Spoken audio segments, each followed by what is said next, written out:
Cheers, queers. What's on the big gay agenda today, Theora? Today, we're back to discuss Girl Rules, episode 9, because we had time, and you guys keep listening to this. Yay, we're back!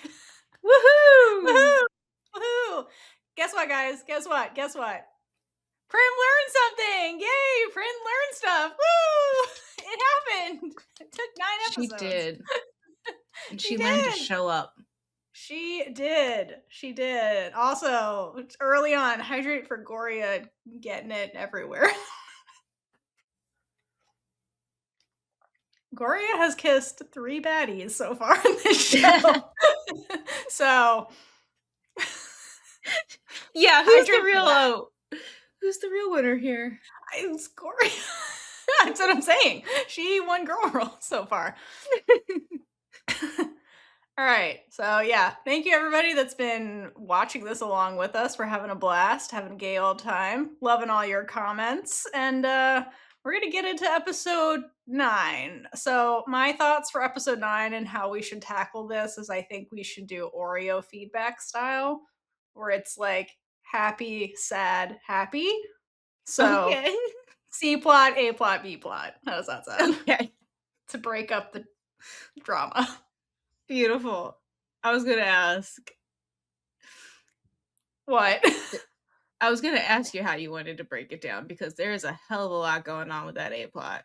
Yeah. So we're gonna do Oreo feedback style. Have you ever heard that term before? No, I have not. No, Oreo feedback is a way to give feedback to people where you say something nice, then you give them the critical feedback that may not be nice, like happy, and then you give them something nice at the end. That way it softens the actual feedback you have to give them. So it's called an Oreo. I've heard that as a compliment sandwich. Yeah, kind of. Same thing. But I think Oreo feedback sounds better. Oreo feedback. Okay, so let's get into this. Actually, before we get into the C plot, first thing I want to note is just the title of the episode and the title card. So we have officially started Act 3 because there are 12 episodes. So Act 3 starts in episode 9, will end in 10 and 12. This is the first episode where the title is girl, then the descriptor, because every episode up to this has been descriptor, then girl. So this is girls together. So I think Act 3 is a big turning point, hence the title switches. Well, damn, Theora. It's right there. That was pretty smart. I know it's right there. Right there. But like, I didn't pay attention to that. In my head, it was just like, oh, so everyone's gonna be together in this episode. So my theory that everyone's gonna break up in one episode still could stand. It could happen. It could still happen. Hopefully not. But like, we left. We have 3 episodes left. But I think that the title makes sense, and I think the theme, Mary L, you out there, you're still what? Mary's the real hero here. Mary went to YouTube to go watch and comment on the episode that's for you. They're all for you, Mary, and for all of you guys listening and watching out there. Okay, so this episode, the theme, again, if I had to write a blog post, the theme would be, this episode is about finding the right girlfriend, not just finding a girlfriend. I think that's the theme, hence girls together. I think that's the theme going on here. And I think it's most explicit in the C plot, which is Prow and Min, but it goes through all of them. So I first just want to go through that and what I mean by that very quickly, not like super in depth. So like Min's dilemma, which we kind of predicted in our last episode, was really about like, oh, is it Prow who I want, or am I just queer and exploring this? And then here comes this other person, Oil. And then they have this conversation about like finding the right person, right? And then by the end of it, Min's like, oh, Prow, yeah, I want you. Here's why. Like, you're the person I want. It's not just that I'm exploring my queerness and just want women instead of men.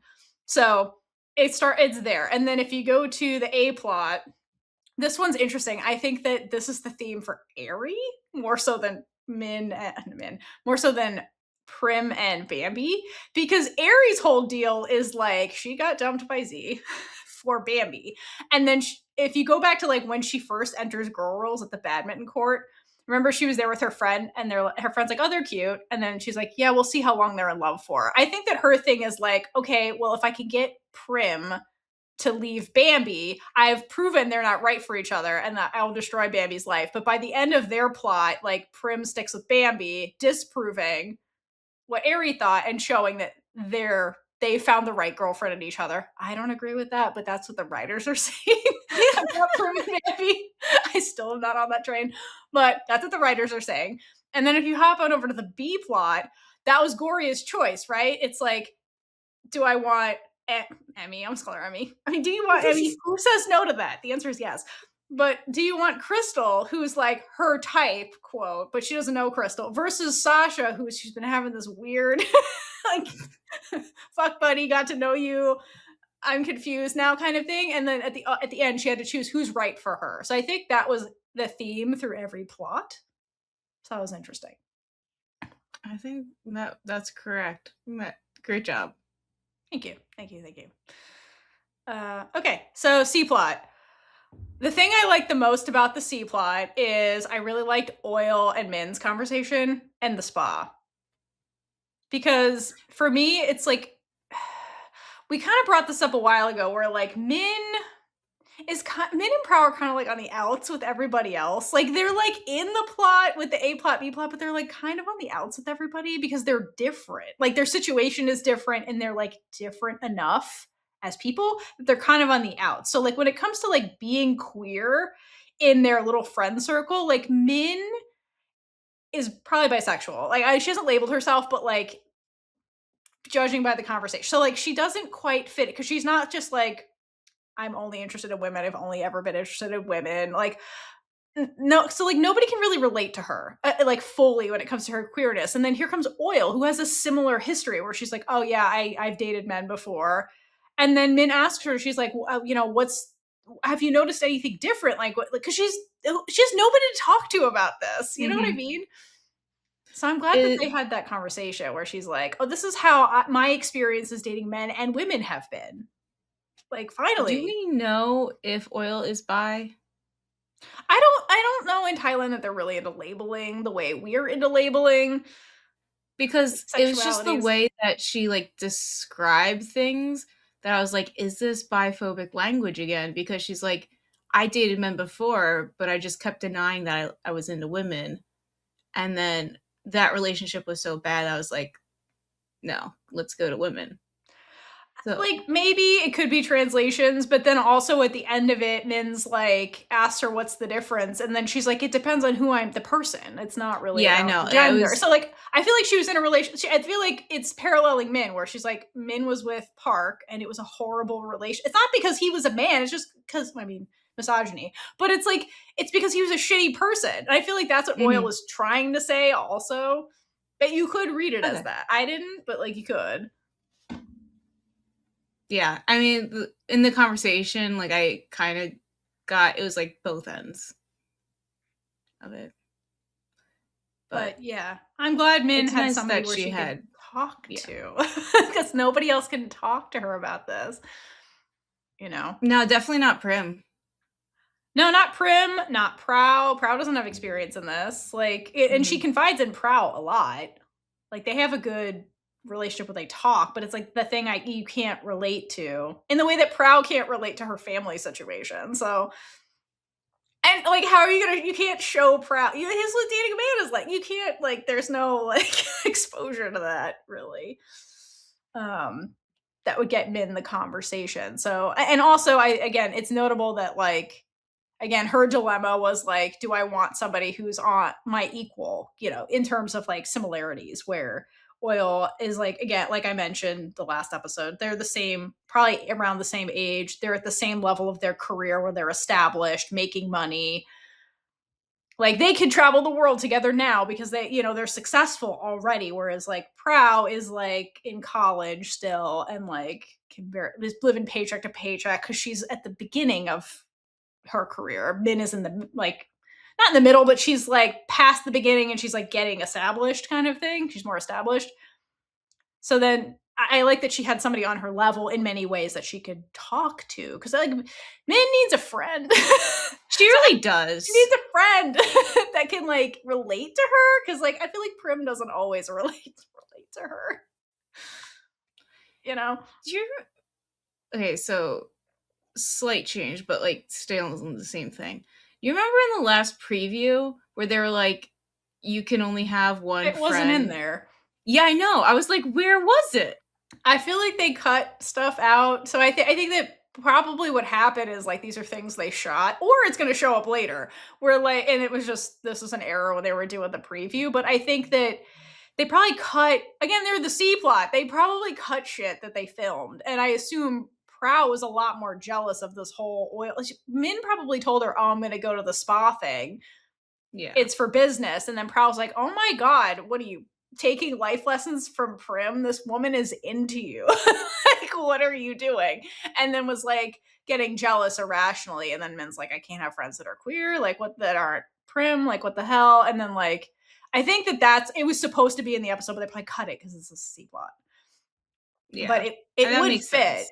It would fit with the end where she goes to see Prowl and Prowl's like not expecting her to show up, or is she? And then Min shows up and is like, "I choose you." Like, it's not a yeah. So I feel like it was supposed to be in there and they just got it. That would make sense. But yeah, I It's was also just waiting very for it. And I'm like, interesting. where is It's it? just interesting that they had that in the coming up, and then that's the scene that they cut. But who knows what their choices were? Maybe there was different people editing it too. Also, that probably. I mean, it does work. It does give you intrigue. Like, it fits in the story. Like, why not? They got the audio. Use it. It tells you what's up and coming in their plot line, which is jealousy and the oil thing. So it like conveyed what it was supposed to convey. And then we got Yeah. the scene that we didn't get. Also, the little clip of them talking. So Yeah, that's true. Yeah, it was nice to get to see the two of them together, and I kind of hope that they continue that friendship I with do too. Oil and her, because Oil is definitely someone like on the outside as well, and I think Min needs that as well because she's getting absorbed into this company and like a little too focused on work, and like so I like that she has someone. I mean, Oil's still part of the company as well because she brings them projects, but the fact that they're able to talk about non-work stuff makes it better. Yeah, it's like I think she lives with Prim. I think they're roommates at this point, and it's like yeah, they can talk about not work related stuff, but they're probably going to talk about work related stuff because they own the business together. And so like it's going to come up versus like Oil's in the entertainment industry-ish realm, but like isn't it with her constantly the way Prim is. So it is more of an outsider perspective on things because like she's like her and Prim are constantly together. Like they work together, they live together, like so yeah. I It makes sense that they'd bump heads at some point too because like they're always together. And Prim's a lot. Like Prim's a lot. She is a lot. Min, oh girl. You was a little bit there. But something Anyway, I yeah. I Sorry, was go ahead. really happy that Min said in the very beginning is that she knows what she needs to do to make herself happy, which like is the very first step because like so she knows what she wants, but she's worried about her mom. So, Makes sense. yes, it does make full sense, but it means that like she's the only person she really cares about losing is her mom. So, I think mom may come around and make things easier for her like family wise, but I think it will require mom being okay with being ousted from the family as well. And it's just going to be like those. I mean, because like just by being okay with it and like treating Min as not weird and or like something's wrong with her, then that's just going to make people, their family, be like, oh, well, there's something wrong with you too. At least in I my mean, opinion. yeah. Yeah, mom I mean, mom obviously can't change the grandparents, the uncle. Like they suck. So, yeah. Mom's going to be an like something's going to I don't think you're wrong. Something will happen with the mom probably by the end. I'm curious to see how they shape that in light of again a queer person already existing in the family and kind Yeah. of how she's already treated. So will Still it be holding different out. with Min? Will it be the same with everybody else? I don't know. Min's got money. I still want to meet the aunt. Still want Fi to show up. Yeah. Still holding out for Fi. Doesn't have to make sense, Jim, if you just put her in there. Doesn't have to make sense. Never has to make sense. Just throw her in there. Yeah. She just walks across the screen. It doesn't have to make sense. She could just be a Blossom one time. Yeah, as if anyone's going to pay attention to anybody else at Blossom if Fi shows up. Gorya, she kisses Gorya because Gorya gets everybody in the show. Gorya's my hero. Oh my gosh, the ultimate Gorya, jealousy. So I give up. I give up. I give up. Yeah. Excuse me. Okay. Yeah, so I like, to your point, her conversation with Prow in the beginning when they're alone. And Prow is also, along that train, is also like more empathetic towards where Min is coming from, because she's like, I've seen your family now. I get why you're hesitating. Thank you for opening up to me. And basically, Min's like, okay, so now you know the truth. Like, are you gonna like run away from me because this is too much? And Prow's like, no, I'm gonna like hold your hand tighter, like, because like you need support. So like it says a lot about Prow. So where Prow is now with Min's situation, which was good to get that cleared up. Yeah, it feels like she's fully on board with her, and like their story's going a little too well. So curious to see if more jealousy strikes them in the next 3 episodes too. I think things are gonna escalate towards Min coming out based on the previews. But we'll talk about the previews at the end.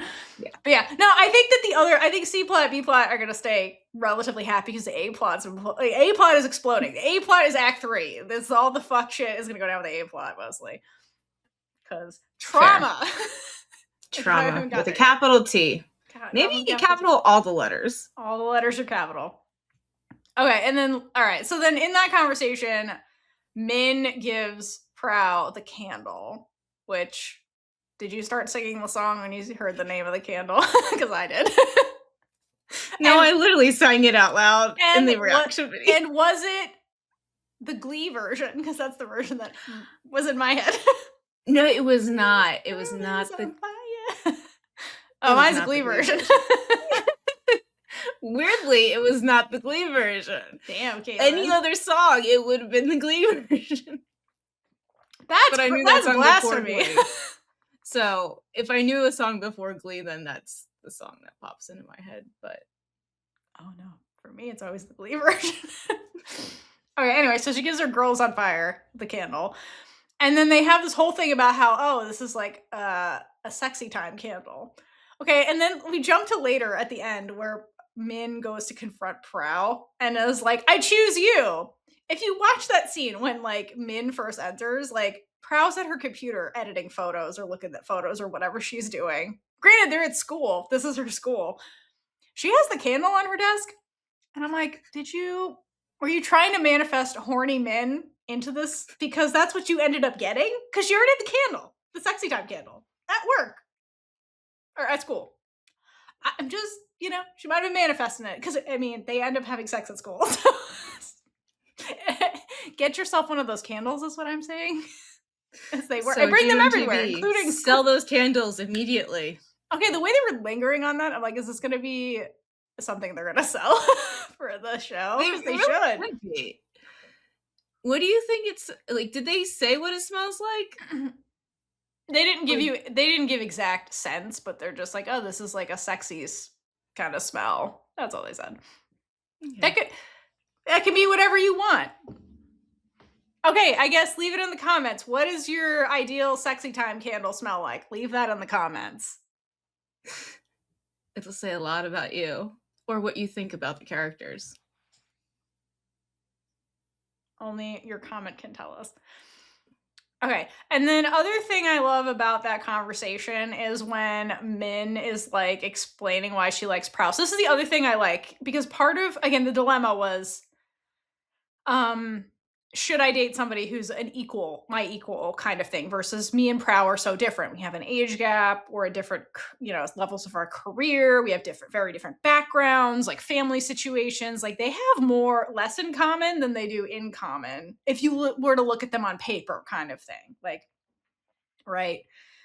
So here comes Oil, who on paper is a much more like Min than she is different from Min. Okay. Also, fuck Prim. I just have to at least one fuck Prim because she does good stuff in this episode. Fuck Prim when she's talking to Min and about Oil, and she's like, "Are you sure you don't want to go for that?" It's like she has a girlfriend, Prim. What the fuck is wrong? Stop trying to push her that way. Like, girl.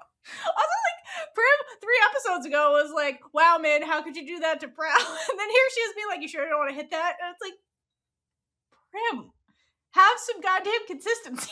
What the fuck is wrong with you? Yeah, first of all, that. But, like, how about talk to her? Be like, hey, how are you feeling? Like, what's going through your mind? Not, that's not Prim. Don't you want to be with her? Like, Prim, what? She's ridiculous. She's like, you sure you don't want to explore that? Which, I mean, she's saying it for the plot, but fuck you, Prim. Okay. So, I just, fuck you, Prim. Okay. Anyway, so then she decides that she likes Prowl better. You know, Prowl is who she wants. And she likes the fact that they're different. And then which is valid because if you're too similar, sometimes it's boring because, like, I don't know, people tend to clash if they're too similar sometimes. So, like, it doesn't work versus, like, having things that are different, like, makes the relationship interesting and it gives you things to learn about each other and, like, that kind of stuff. So, opposites attract is, like, a thing for a reason, which I think is what they're getting at here. But what some of my favorite dialogue surrounding that is when Min is like, you're tiny and you can protect me, which gave me Somewhere Somehow vibes when remember Tan with Pac? Yeah. Pac was like, I like that she can protect me. And, like, he's saying that about her. That was the nicest thing ever. I love that so much. But yeah, it's just putting some respect for the tiny ones. Mm-hmm. She's like, I like that you're tiny and can kick anyone's ass on my behalf. So I like that. I was happy for them. And like I said, I like the C plot because I can't super predict what the hell they're going to do with the C plot, but yeah, I hope that, to your point, Min gets to keep Oil as a friend because she needs friends that aren't Prim. Mm-hmm. We all do. Because then Prim. she'll just be like, fuck Prim in that scene. I couldn't believe her. I was like, Prim! Poisoned. She has a girlfriend. She will be poisoned by Prim's thoughts. Seriously. She's being led astray. Seriously. But, like, the titular line from Prim was like, does she make your heart race? Because then she says it to Prowl later. She's like, you make my heart rate you make my heart race the most. That means we're supposed to be together, according to Prim. All right. Anything else about the C plot before we move on to the A plot? All right. They didn't get too much in this episode, but they got progress. They got all the sex scenes in this episode. That is true. They got the sex scenes this episode. So their relationship's doing great. I called it by the end. The B plot would be together, and then A plot is imploding. All right, so A plot. Where do you want to start with the A plot? Oh my gosh. Well, I don't even know where to start with the A plot, but I'm going to go with, we got to see the events leading up to the accident with Z. Yeah. So, we sure did. Yeah. So basically Z is upset because Bambi was prioritizing her ex because she promised Prim that she would spend every birthday with her. So Bambi is trying to keep that promise, although she broke up with her. Now, I just want to say that Z's not wrong to be upset about this because for someone like Bambi hasn't even been hanging out with Prim though. They're friends at this stage, right? I don't know. I thought they were separated. I'm pretty sure they're friends because okay. They're friends at this point because of dialogue earlier in the show where basically when Z dies, remember, Bambi goes abroad and, like, cuts contact with Prim, and that's when Prim freaks the fuck out because Bambi's not contacting her anymore. Like, they stayed friends. Like, they stayed in each other's lives. That's why during the conversation, Bambi's like, Z, you have to understand, Prim is always going to be a part of my life. Like, they were friends. So, like, yes, Z has a point, but also she doesn't because, like, they're friends. And you can be friends with your ex. Yeah. Like, but to Z's point, like, I think in their relationship, she gets the feeling that like Bambi doesn't fully love her because she's in love with Prim, and that's what's fueling this level of irrational jealousy in her. This is not a new thing. I think this has been escalating in their relationship, and this is like the like blow up point of all that, the boiling point for that. Yeah. Okay. So that makes sense. I thought this was during that year apart. No, it's when she which is why Prim didn't know about Z. So no, Bambi hid the relationship from Prim. Okay. Yeah, specifically. Thank you. So Z was wrong and wasn't wrong at the same time. Life's exactly. Complicated. It's complicated. Yeah, it's complicated. Yeah. This has been building up in their relationship. Because yeah, Bambi it was Bambi's choice to keep the relationship closeted. And Z's like, why is our relationship closeted? You were out before me. Like, this doesn't make sense. That's why I think this was building for a while. But I do like that we got to see Bambi trying to keep her promise to Prim, because it shows how dedicated she was to their relationship, no matter if it was romantic or friendship.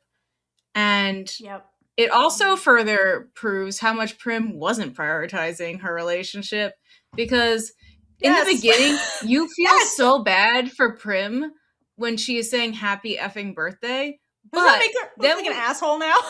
Yeah, it does. It does. But then we finally get the scene where she stands up Bambi on her birthday first. Listen, yes. That's the insane thing. The insane thing about the show is that I like insane in a wow kind of way. Not in a hate it way, but like this show starts off with the birthday shit. It starts off with their first birthday together. They make the promise, you must always celebrate your birthday with me.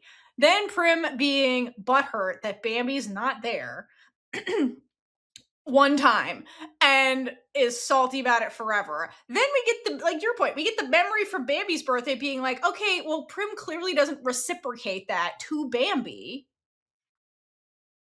You know what I mean? Yeah. I'm like, fuck you. Because it was always, it's always about Prim. It's actually never about Bambi. Oh, it's which so Prim. I do not blame Bambi at all for being like, I need someone who cares about me and I'm their whole world. Right. Because Bambi was not Prim's world whatsoever. No, she wasn't. And like again, I've said this. I've said this before. I empathize with Prim at that time because she was about to graduate and go into the entertainment industry, which is a challenging industry to get your foot in. So like she has to take a bunch of jobs. The way Prow right now has to take a bunch of jobs. Like she has to work like crazy because she's not established. You know, so like I get that. Mm-hmm.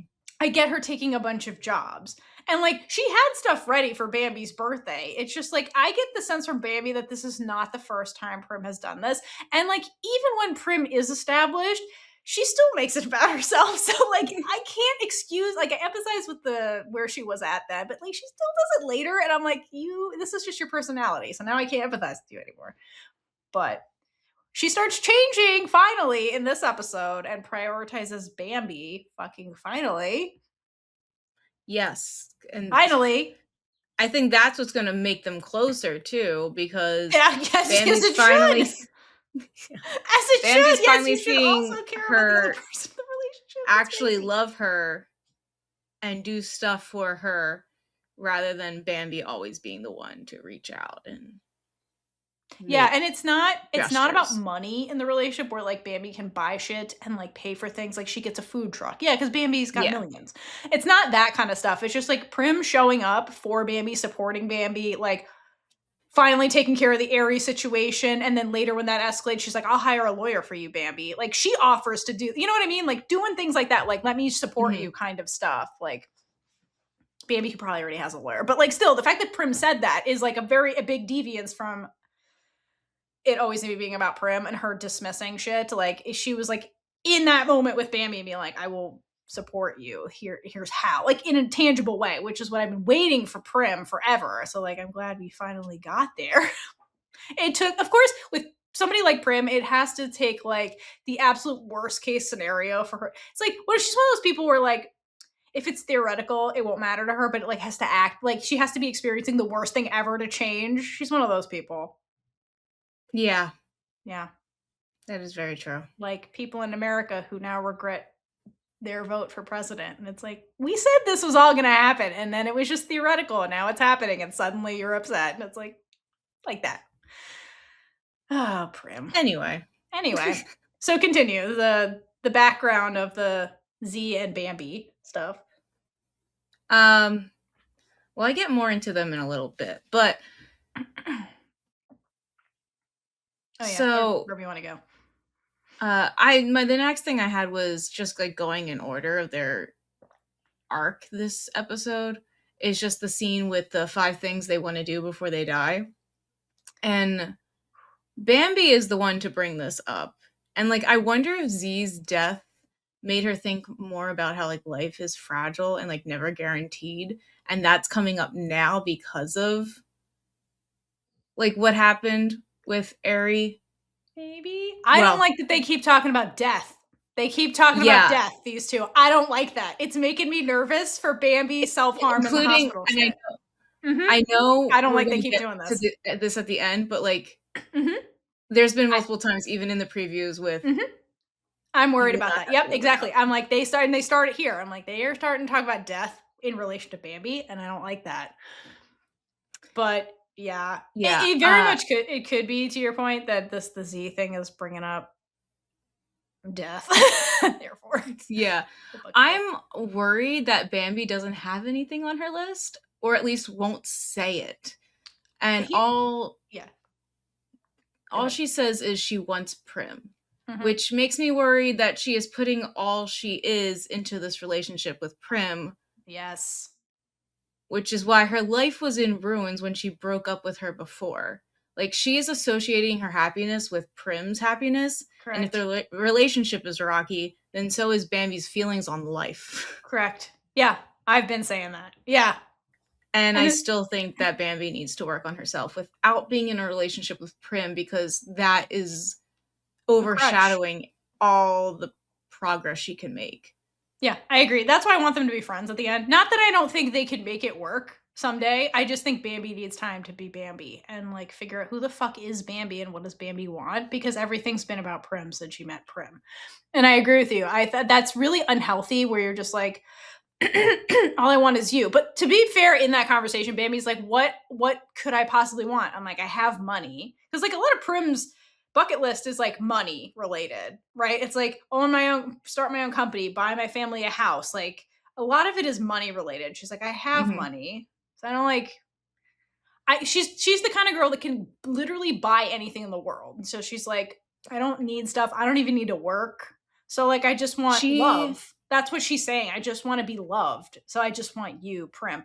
But I will say one thing. Her bucket list has changed, because if you go back into episode, I think 4, when they're in the record store, like the first time they're in the record store, they're not back together yet. And they're having this conversation about like their dreams.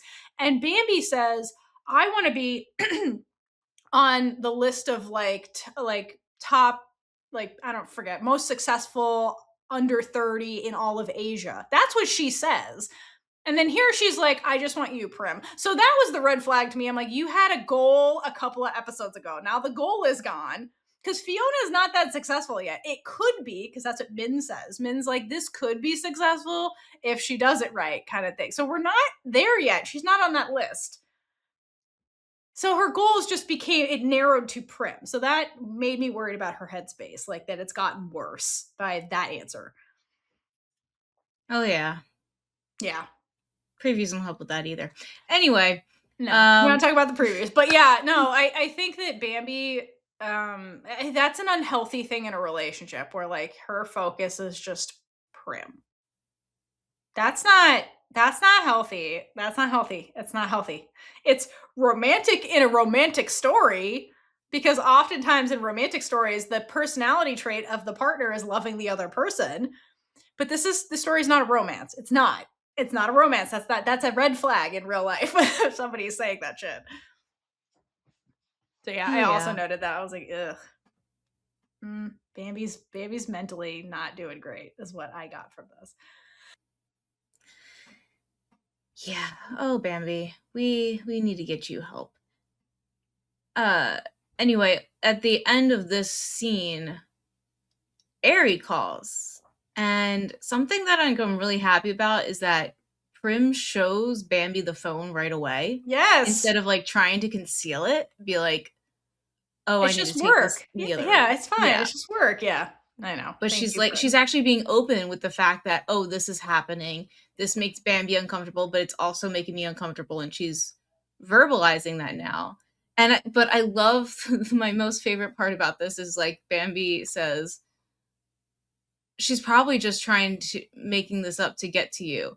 I've done this before. I love that Let's part. go. I've done this before. Yeah, Bambi is such a red flag also, but like in an I love her way.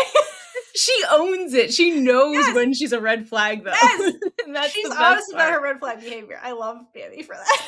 She's like, I've been there, Prim. Prim doesn't react to that. I was like, what the fuck?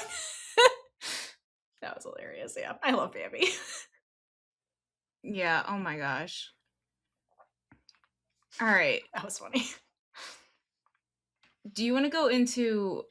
There's a choice here. So we either go into them going to the car accident thing, or we can go into Prim finally acting on how uncomfortable Aerie, like Well, that's part of telling Ariel. them at the.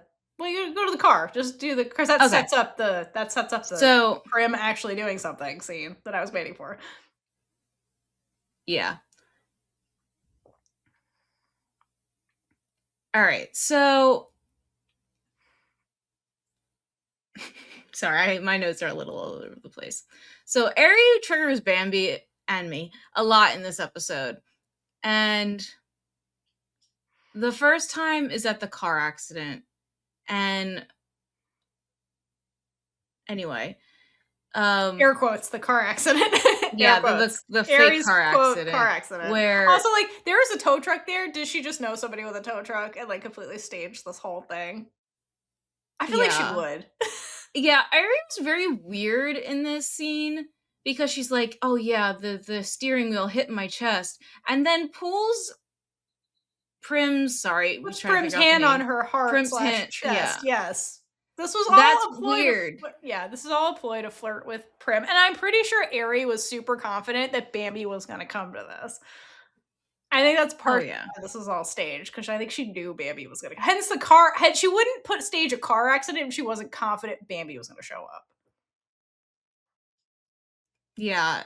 And Like, this wouldn't matter to Prim if she was like, somebody could have died, and Prim would be like, okay, but like, did you call the insurance company? Like, you know what I mean? She'd be like, sure, but you were alone. Why are you telling me this? Like, it wouldn't have the same effect. yeah, and like later in the episode, we find out that Aerie was Z's ex-girlfriend, and she was basically just using Prim to get to Bambi and hurt her. But like, the sad thing is that although she was using Prim, I think Prim was still the closest person she has to call in an quote accident. Very possibly. Meaning Aerie really doesn't have anyone. We don't see her talk about anyone. We don't see her talk to anyone except that person at the tennis. Right. That's what I was place. like, we still don't know what their actual relationship is, if they're actually friends. They're just like they met there and they hang out and just play badminton. It could be like I have a friend like that where you just kind of like do activities together and it doesn't really go beyond that. We don't know. But I it think explains. I think the goal, the key thing here is that Aerie's been on a revenge mission against Bambi for like a year, and Bambi disappeared and now suddenly is back, kind of thing. And so Aries can do her revenge mission now. Yeah. Sorry. Anyway, so back at this fake car accident, Aerie finally starts playing her cards and triggers Bambi by saying that luck, at least no one else was in the car. Someone else could have been really hurt. And of course that makes Bambi start panicking because now we're at a scene with a car accident. I don't really, there was not actually a car accident, right? Well, I don't think so. I think the whole thing was staged. But like Aerie said the word accident, and that starts triggering Bambi. And then she's like, "Thank God no one was there. They could have been injured or died." And she's saying trigger words to get Bambi to get triggered. And then eventually Bambi cannot stay there anymore. She's like, I gotta walk away from this Prim. Which red flag Prim, because she hates Aerie. She's gonna leave you alone with Aerie. Like, that's a huge red flag. That she's not okay. So yeah, Aerie was like baiting her to like be like, "Do you feel good?" She blames her for Z's death, so she was purposely triggering Bambi. Also knows she has anxiety because she has the Xanax, which that never came up again. So Aerie still has the Xanax. What did she do with them? Did she take them? Did she sell them? Yeah. What did she do with them? That's a good question. I feel like she'd sell them. Sell them for rent money. I don't know with her. Actually, she's kind of a wild card. Maybe she did both. Yeah. What do you think she did with the Xanax? Leave that in the comments, because that's an unanswered question that we can just use our imaginations on. I think she took some and sold some. Yeah. Okay, so Xanax aside, Bambi doesn't have her Xanax now, so she's legit panicking and does not. She's looking in the bag. She does not have the Xanax. Yeah, she does not have it. She's freaking out. And then this is when Prim comes over and is like, "I understand what's going on, and like this is result of your trauma." And she's like, "What do you mean?" Yes, I knew Prim was gonna do that shit. Yeah, and like Prim's like, "With your ex and all this," and she's like, "You knew?" And Bambi gets so upset because she thinks that Prim got back together with her out of pity.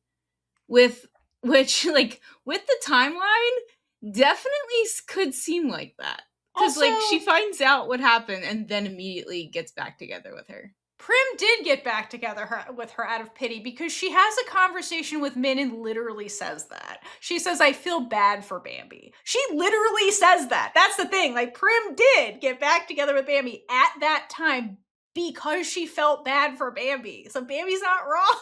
That is what Prim did.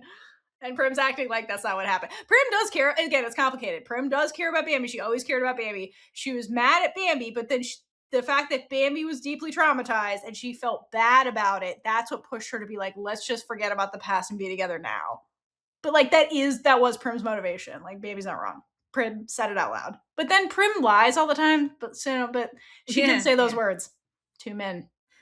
I think she also just really wanted to know what was going on with Bambi. Well, yeah, like, she always wanted to know that. Bambi, but then when they get together, Prim's like, "Forget the past."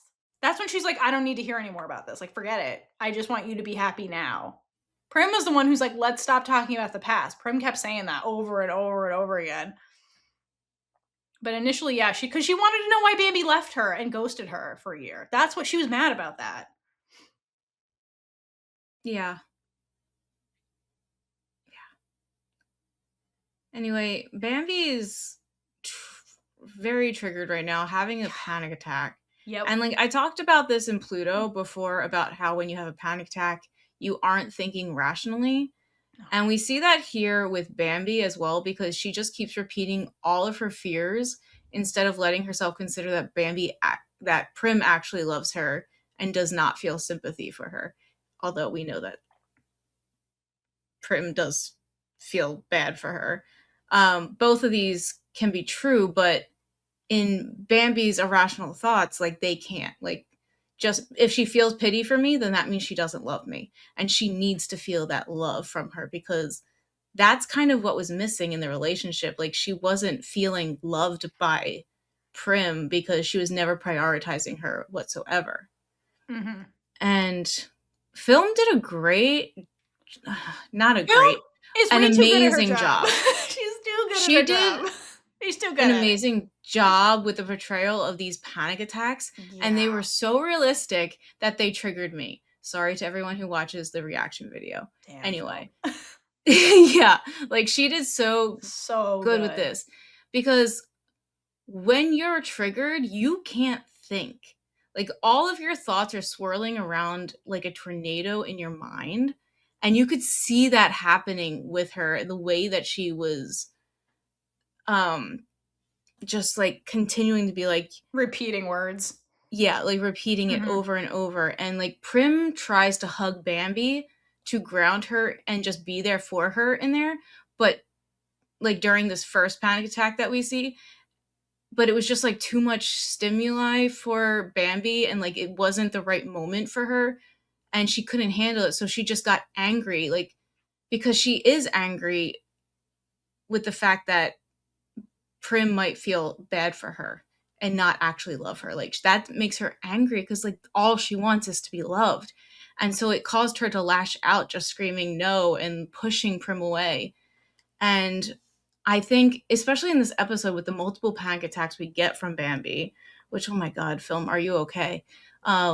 That is always my question when she does that gut-wrenching crying that she does. I'm like, where are you mentally right now? Because it cannot be healthy. And oh my God, it's just like, it crushes your soul. That's how good she is at her fucking job. She's crazy good at it.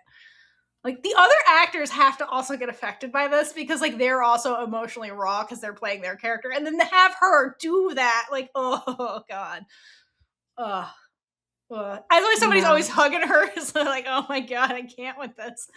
It's killing me. I know, like just like thinking about it, like gets my heart beating because it's just so powerful. She does so well, but like awesome. in these panic attacks, I think it was like really important to show that no panic attack is the same. And here, Bambi was more opposed to physical touch, while her later panic attack welcomed Prim to hold her right away. Bambi eventually welcomed the touch from Prim. Like Prim held her super tight as she was crying in the scene. But it wasn't, the same tactics won't work for every panic attack.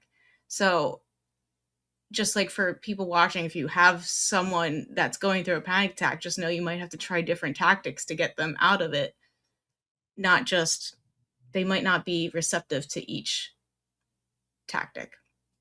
But like I said, Bambi eventually welcomed the touch from Prim. And in the scene right after this, in the car, we see Prim ground her again by rubbing her arm. So she finally calmed down and was able to receive that grounding from Prim. And then in that scene, we get to the root of the issue, which is that Bambi blames herself for Z's death. And because her reasoning is that she was only dating Z to get over Prim, and Z is dead because of her selfishness, because she was trying to get to Prim. And I just want to give kudos. We've kind of already did this, but kudos to Prim for actually being there for Bambi throughout this whole episode. Because she never left her. She was always right there being like, we can get through this. We can do this. And really that is the bare minimum, is just to show up, right? Yeah, I mean, like Prim is also learning that she's the reason also all this fucking that's true. Is the other thing. And that's the thing that like the piece that was missing. And that's what Bambi didn't want Prim to know. Like that Prim is the reason actually this all fucking happened. Because if it wasn't Prim's birthday, none of this would have happened. If Prim didn't be like, promise me this, none of this would have happened. Right? So like it's actually partially Prim's fault in a way, like, indirectly.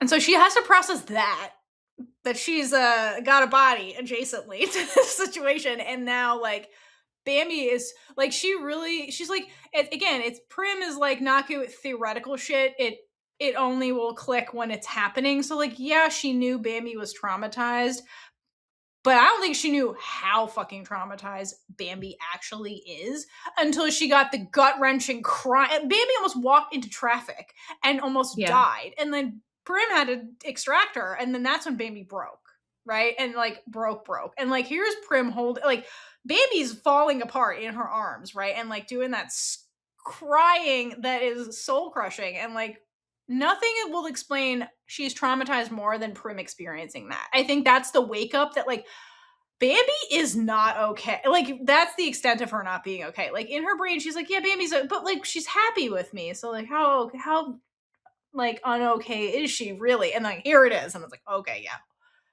this is bad. This is really bad. I don't think it really clicked for Prim how bad it was until she witnessed it herself and was like, fuck. Yeah, because you don't know how bad it is when someone's really good at masking it. And again, Prim knew about this and never brought it up to Bambi. Prim could have done that. Prim did not. Time to. Prim did not. Let her know that you know.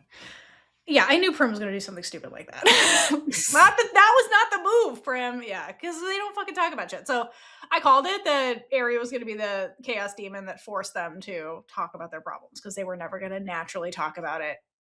Understandably, from Bambi's point of view, I understand why she concealed it more so that Prim could have been like, so Bambi, like, you know what I mean? Where were you? Like, you know, she could have brought it up. She didn't. But no, she was too comfortable living in the bubble that was their happy relationship. She prefers Band-Aids versus like actual problem solving. She's like, the Band-Aid's fine. That's her MO for everything. So I'm honestly not surprised by that. I do like the dialogue in the car, the way Bambi kind of frames things, that like and people can be mad at Bambi for like having a girlfriend while she's in love with Prim. Because again, she didn't break up with Prim because she didn't love Prim. She broke up with Prim because now is not the time for us to date. That was why they broke up. It wasn't I don't love you. It was you need to focus on you. I need to focus on me. Not that I don't love you. So like, yeah. And then they stayed friends. And so Bambi sees Prim living her life, probably out of spite. It's Prim. And so, you know, Bambi's like, I don't want to, you know, I want to be loved still. So she tries to date somebody and then is like, yeah, no, I can't. As somebody who's been through that, I get that. Like, and you can be mad at Bambi for like, why would you date somebody while you're not over somebody? Sometimes you don't know that you're not going to be over them. You know what I mean? And until you're in the relationship and you're like, fuck, this isn't working. But then it's hard to leave, kind of. So, because we don't know the context of like their relationship, really, Z and Bambi, like what it was really like.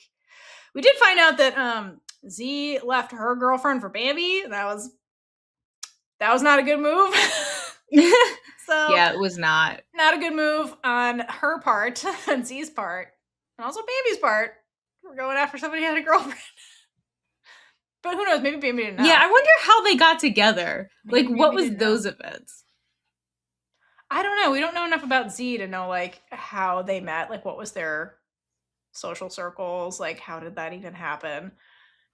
What we do know is that Kapook, the actor, got Plutoed again. Yeah. You keep getting Plutoed, dear. I'm so sorry that is how you've been typecasted. R.I.P. for Officer Justice for Kapook. Justice for Kapook. Oh, I feel so bad for you. I feel so bad. Get a leading role in something at some point. Stop getting Plutoed. Anyway. Plutoed, right. The series. Then she'll finally get the leading role. Or will she? Only time will tell. We can go to the scene where Prim finally tells Ari. Oh my god, fucking finally, Prim, for fuck's sake. This was ridiculous. So, I'm glad it happened, but it was also absurd because, like, Prim is trying to be like, I'm uncomfortable having this conversation, but we're here because you keep hitting on me and I'm your boss and you're my employee. So this needs to stop. And the fact that Ari at one point is like, well, maybe this is reverse sexual harassment because you're making me uncomfortable by having this conversation with me. And I was like, what a move that was. That was so funny. I was like, what are you doing? She tries to reverse Uno it, and Prim's like, what? Ari is insane at some point. She was crazy in that scene, like desperate and irrational, but I thought that was hilarious, the fact that she said that. But I'm really proud of Prim for like literally drawing a line and being like, you stay there, I stay here. And then Ari's like, fine, and like leaves that conversation. And like that's why I think like her MO was like to like get Prim and Bambi to break up and like again do what happened to her, because Z broke up with her for Bambi. So she's like, well, if I can get Prim to break up with Bambi for me, Bambi will know how it feels. I think that was the first thing she was going to do. And then Prim's like, yeah, that's not going to work. Okay, I choose her, not you. And so then when she leaves that conversation, you see Aerie kind of like make this like frustrated face. So I think that's when she changes tactics to be like, okay, now I have to go after the actual murder situation versus just trying to like take her girlfriend away from her. Yeah.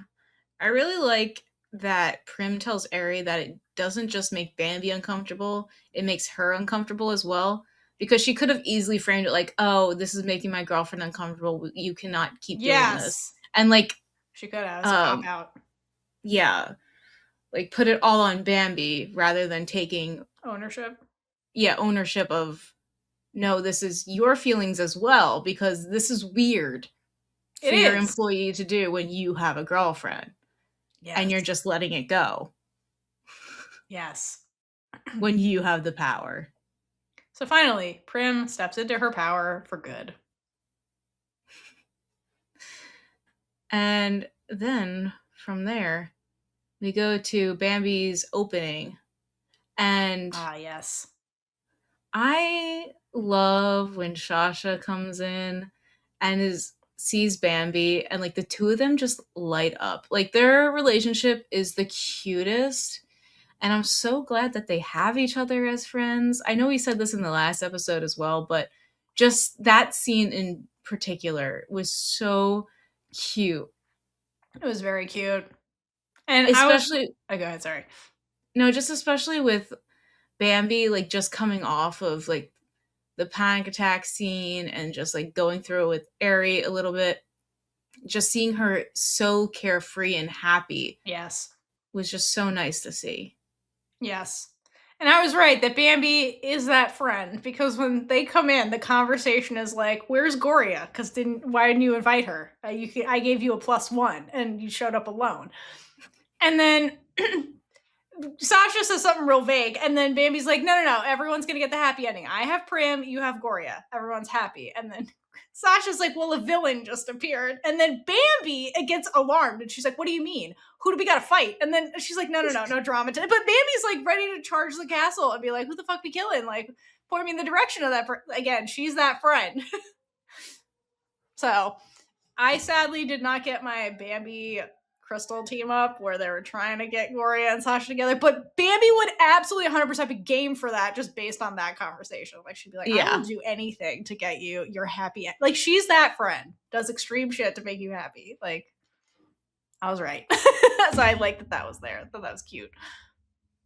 She definitely is that friend. And it's, I hope we get more of them because I love watching them two together. In supportive ways. Yeah, I hope so. It'll probably be sprinkled out because we're going to have to deal with more of Bambi's mental health stuff. Of course. But anyway, something I liked before we got to that scene is when Sasha comes in. Before Sasha comes in, Min and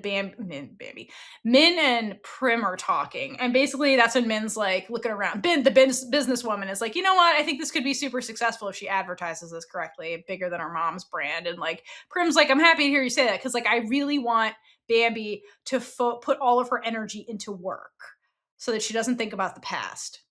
Prim basically says that out loud. So like my thing is like, okay, Prim is making some progress here. Like she's become more empathetic towards Bambi, but Prim does not understand what Bambi needs to heal. Okay, because what she's saying is, okay, Bambi needs to deal with this difficult situation like how I would deal with it, which is to avoid it by throwing myself entirely into work and not paying attention to anything else. Like, then she'll forget the past if she does that. So, like, Prim's still Prim at the end. At the end of the day. She's like, work's what we all need. No, she's just like avoidance. Avoidance is what there's the other scene later where they're in the record shop. Prim does the same thing. Like Prim is just like avoid it. And it's like Prim, like Bambi needs to process it. Like Prim is pulling her away from the processing. So yeah. I really hope by the end of this they're friends and Prim understands that like Bambi needs therapy and just like support and like Prim can't be the center of her life. Like Bambi needs to be the center of her own life, and I'm hoping they're friends at the end so that she can do that. And then you can time jump like 10 years in the future where they're like traveling the world and they're together. But like Bambi needs time to heal, like really needs time. She can't just be focusing on other shit. Like that's the Band-Aid. That's what I mean. Where Prim likes Band-Aid solutions. It's not that's not going to fix it. It's just going to cover it up for now, kind of thing. That's true. Also we get the great line of because Shasha comes in and they're all fine, and then she goes and sees Bambi, and we get the iconic line from Min where she's like, "I'm glad you two top lesbians have put your shit aside and you're not fighting anymore." And which was funny. And then Prim, I like Prim's line of like, it's basically saying like, we're a small community, we should be supporting each other, not infighting. Like we should band together. So I like that she said that. Yeah, that's another great line from Prim. Good job, Prim. Yeah, good job, Prim. You don't get many compliments here, but you don't, because you're still you at the end of the day. Someone else who doesn't get a lot of compliments here is Aerie, who of course has to interrupt this opening and send Bambi into another panic attack by calling her murderer and throwing a drink in her face in front of all the reporters so she can cause a scene and she like tells Bambi like, I thought you liked causing scenes. She does. She does. Yeah, she does. That is true. But freaking Aerie, man. I mean, to be fair, on Aerie's part, if she wanted to get to Bambi, this was the best way to do it. That's what I mean. This was, yeah. Yeah, this was plan B, because plan A was get her girlfriend to leave her so she understands what I went through. And then next is like, okay, well, I'm going full on revenge for the person I love that you killed, in my mind. So yeah, that makes sense. And then she leaks it to the press, the like dash cam footage, which how did she get that? Yeah, how did she get that? I maybe if like, I don't know, because like, I don't know that like my only thing I could think of off the top of my head was that like Z's family doesn't exist, because Bambi says it later. She's like, her whole family's dead. Which what's going on in Thailand that everybody's family's just dead all the time? Like what's going on in these stories? No one's safe in Thailand. Apparently, yeah. Again, Officer Hottie, her whole family gets wiped out. So poor. She got Pluto so hard. Okay, anyway, so she dies, and then Bambi's like, she's got no next of kin. So I wonder if like the closest thing to a family member like was Aerie, and like Aerie got, I don't know, or was it like public record, which doesn't make sense. Like I wonder if Aerie kind of got it that way because like she's closest to next of kin or some shit. I don't know. She gets like the possessions, or I don't know. I don't know how she got into this, because I don't know how she got it. It was Bambi's car, right? I don't know. I guess. I guess. Maybe it wasn't. Maybe it was yeah, who knows? What's her name's car? Z. I don't remember how the flashback started, if it started with like Z rolling up, getting out of the car, or if like Bambi was going in the car. I don't remember whose Bambi was going into the car, and then Z ran up to her and got into the passenger seat. Yeah, I don't know. So I don't know. No idea. All I know is Aerie did her job very well. Yep, Aerie got her vengeance. Leading to the press. Thing I like in that scene after that is Bambi obviously runs off, Prim goes after her, and then Shasha is the one who's the voice in the room who says, stop taking photos, delete them now. Again, she's getting something that she wished could have been said to her when she was having her trauma moment, and she gets to do that for her friend, and that I love. That's some good writing. Yeah, I love that we got to see her do that. I'm glad she got the opportunity to do that for somebody she cares about. I feel like once the camera's cut off camera, she went around to every photographer, was like, let me see your camera. I'm deleting all the photos. I wouldn't put it past her. She's powerful enough now to like have authority over people. Yeah. Do you have anything about the... No. Okay. So the next thing I have is when Bambi goes to Aerie's apartment. Oh, okay. So then other things I have is the scene of them listening to music in the music store. Mhm. Okay, so this goes back to what I was saying about Prim all being all about avoidance. So they go in there, they're in there, Bambi's already listening to music, and Prim's like, "What are you listening to?" And it's something sad. And then Prim's like, "Why are you listening to sad songs?" And Bambi says something to the effect of, like, basically it's a way that she can process sadness, and rather than, like, she's like, I'd rather do listen to it and like feel the sadness than like listen to something happy and just cry on the inside kind of thing. So like my inner world doesn't match the outer world kind of thing. I have to mask more. So what does Prim do? Prim has this whole conversation with her, and she's like, let's put on a love song instead. And so she changes the music to something happy. And like she's being cute with Bambi because she's trying to get her to forget that she's sad, right? And it works for a bit. But if you watch till the very end of that scene, you'll notice Bambi's facial expressions change from like happy to like she's doing that like I'm masking my sadness facial expression, which filmed great job. She keeps doing that throughout the show and it's really good. Meaning that like Prim is not helping. Like, I know that Prim means well, but like the avoidance thing is not actually helping Bambi. But that's how Prim deals with shit is by avoiding it. And so she's like, do what I do, and it's like that's not helping. I think they need to have a part. But anyway, so No, Bambi literally says that she will cry on the inside if she has like pretends to be happy. but that's why I think Prim's like, let me make you happy, and then put happy music on, and you'll stay happy. I think that's Prim's brain being like, I'll change your mood and just make you happy, Mhm. and then you won't be sad. But like Bambi needs to process the sadness, and like that's why she was like listening to sad songs helps me process it. That's basically what she was saying. And like Prim's like, how about we just skip to happy, and then you don't have to be sad at all. That's like Prim's thinking. So it's not going to work, and I think they're still in trouble. Is my bottom line. But Prim does it twice, where she's like, avoid the problem, and it's like, girl, she keeps doing that. Okay. Um, Oh, other thing I just wanted to mention, I forgot I had this in here about the bucket list thing.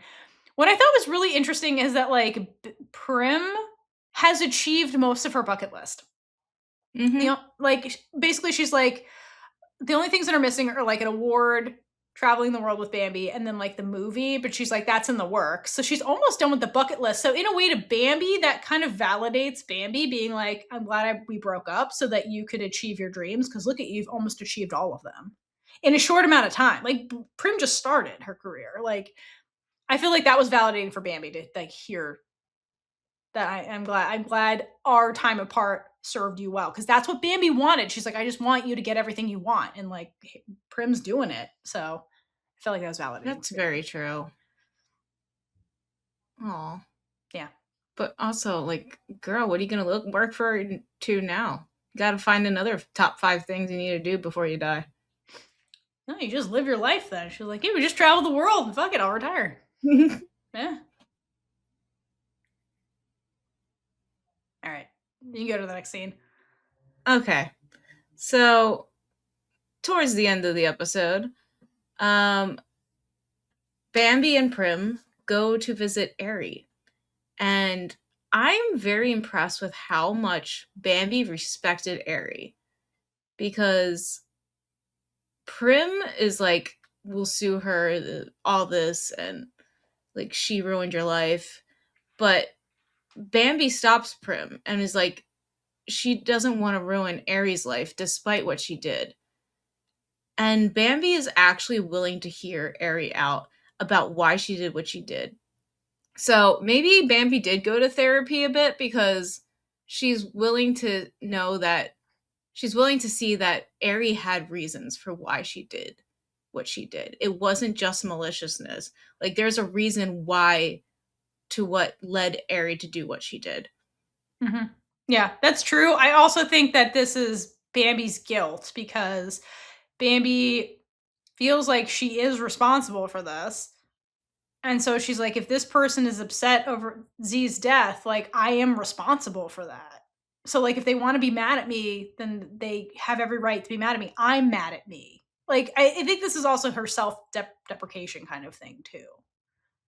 So it's another way that she can punish herself for this thing she's already punishing herself over, kind of thing. I think that's part of it. That makes sense. But yeah, you're right. And so, yeah, when they go into Aries' apartment, Bambi apologizes right away. And Ari immediately slaps her in the face. She sure does. And Prim is like, you can't do that, and is about to step in between them. But Bambi's like, you can hit me as many times as you want if Right. it'll make you forgive me. Because she Mhm. thinks that she deserves all of this. Exactly. And they get into it. And this is when Ari reveals that she was Z's girlfriend before, and like Z left her for Bambi, and she was basically says that it's Bambi's fault that she's dead right now. Right. And so like in this scene, Bambi's like, I kept living my life. I've felt all this guilt for all this time. All I could do is just try to move on and live. So like while Bambi was just trying to move on and put things in the past, Ari was stuck in this past and letting it consume her. And so like I don't know. I feel like Bambi was stuck in the past until Prim came back in her life. Like, I feel yeah, like Bambi's trying to move on now, but wasn't before, really.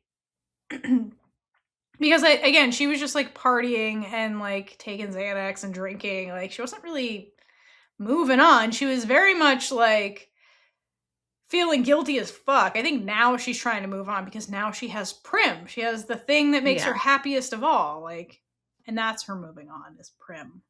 Which again, like again, Bambi's whole life revolves around Prim now, and it's not healthy, but yeah, she's trying But to it make the gives to her your point. something. She's trying to make the point to Z to Ari, you need to move on, also kind of thing. You need to move on from this somehow. Yeah. And then Bambi starts moving in closer to Ari, and she approaches her to hug her. I love And how it's she did very this. slow. And yeah, Yes. I love how she went about hugging her because it gave Ari the opportunity to give her consent to the hug or pull away. Yes. Like many, many times because this was very slow. Yeah. I like how she did that. But really, at the end of the day, it seems like Ari is lonely and like no one knows what she is going through like Bambi does. Well, yeah, they both lost Z. Yeah. Like, you know what I mean? Like they understand each other's grief. That's the Yeah. that's the thing. Like Prim doesn't understand their grief. Prim is also in the room. But Bambi and Ari understand each other's grief And I think intimately. them being able to cry it out together while just holding each other was very cathartic for them because this is something that only the two of them could understand Yeah. was the grief between the two of them because they could bond over this and like really like if they got past this they could talk about Z and like memories of her and keep her alive because only these two can understand this loss that they've both faced. And we keep panning to Prim during all this, and like to me, she kind of looks annoyed at this. I know She looks she's like feeling uncomfortable. like, Yeah. yeah, like I know because she's like, it's partly my fault too. But I And wonder if she's also also, also Bambi when Bambi goes in for the hug, okay, and they finally hug. Bambi says, "I'm sorry," and breaks again. And she's doing that, like, again, the soul crushing crying again. Like, you can hear how much this hurts her. And she keeps saying, "I'm sorry. I'm sorry. I didn't mean to do it. I'm sorry." And, like, Prim is witnessing that. Again, like, she's being confronted again with the fact that she did the cute happy music in the music store and like Bambi's still not happy. She's still not okay. Like she's still this hurt still. Like it's forcing Prim to confront the fact that Bambi's still not okay. That I think that's what she's like having a hard time dealing with too, is the fact that Bambi's so torn up still about this and like can just break when she thinks about it. Like, ugh, yeah. I think that's partially what this is. I don't think she's annoyed that like Aerie and Bambi are like being cathartic or hugging. She's not like jealous. I think it's she's being forced to confront the fact that Bambi's not okay. And Prim can pretend that Bambi's okay when they're being cute, you know, and they're doing their fluffy stuff. Okay, but this is real. And like Prim can't avoid this. Like it's real. Bambi's not okay. Like, and Prim's kind of not enough. In my opinion, Prim is not enough to cure Bambi. Because again, to quote Heartstopper, love can't cure a mental illness. Like Prim can't cure Bambi of this. And I think Prim eventually is going to have to accept that so that Bambi can get the help she actually needs, because Prim is not enough for I think that's where we're headed in the next couple episodes, because Prim's not enough. Because she's not a licensed therapist. It's not anything wrong with Prim. There's a lot of things wrong with Prim. But like she's Prim. But like Prim can't help her. She's not a professional trained to do this. Like, she's not. Like love can't cure a mental illness. You just can't. Bambi needs actual help that Prim can't provide. And I think they're both going to have to accept that. I think Bambi's also going to have to accept the fact that Prim cannot be her replacement Xanax, like, because she kind of treats Prim like that, you know? So yeah, I think that was part of why Prim was uncomfortable, because she's being forced to confront the trauma that she can't cure. And that makes sense for why we get the scene with Shasha and Min coming to Prim, her aid, and the top support group at the end. I love that. Yeah, and basically comforting her and telling her that it wasn't her fault either.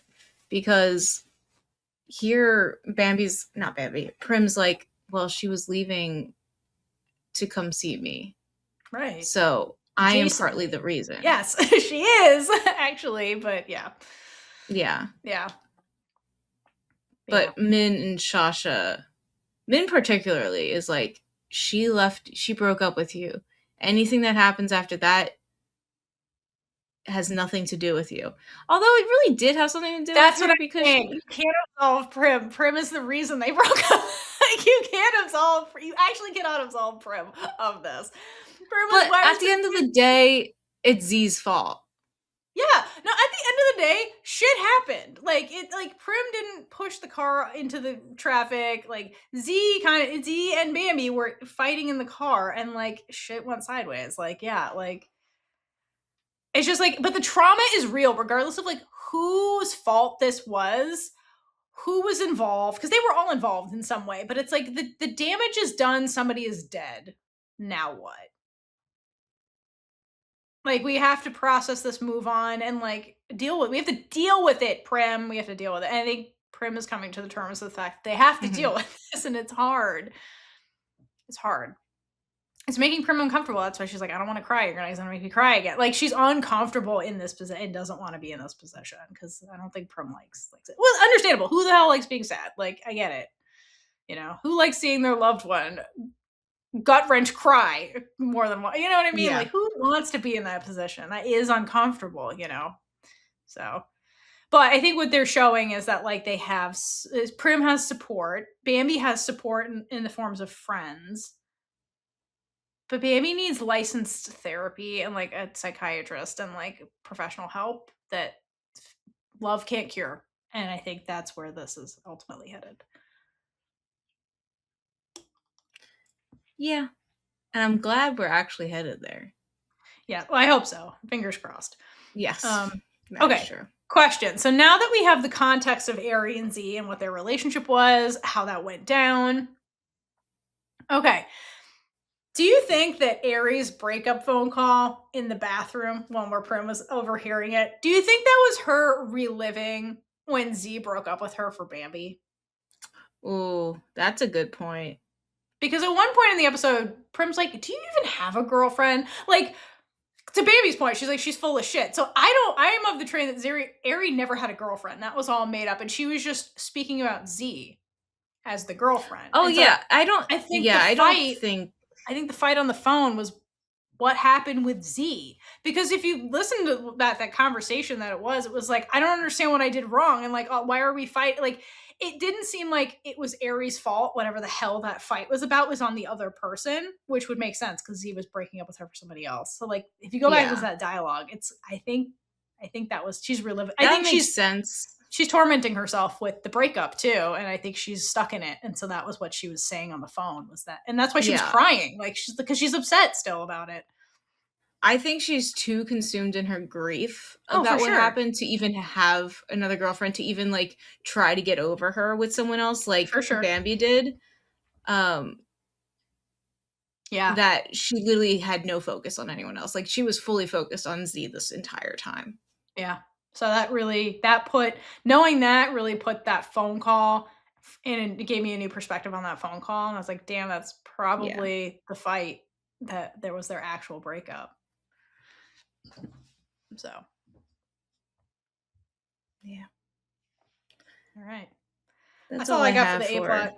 Yep, that's all I got too. Patreon? Yes, thank you.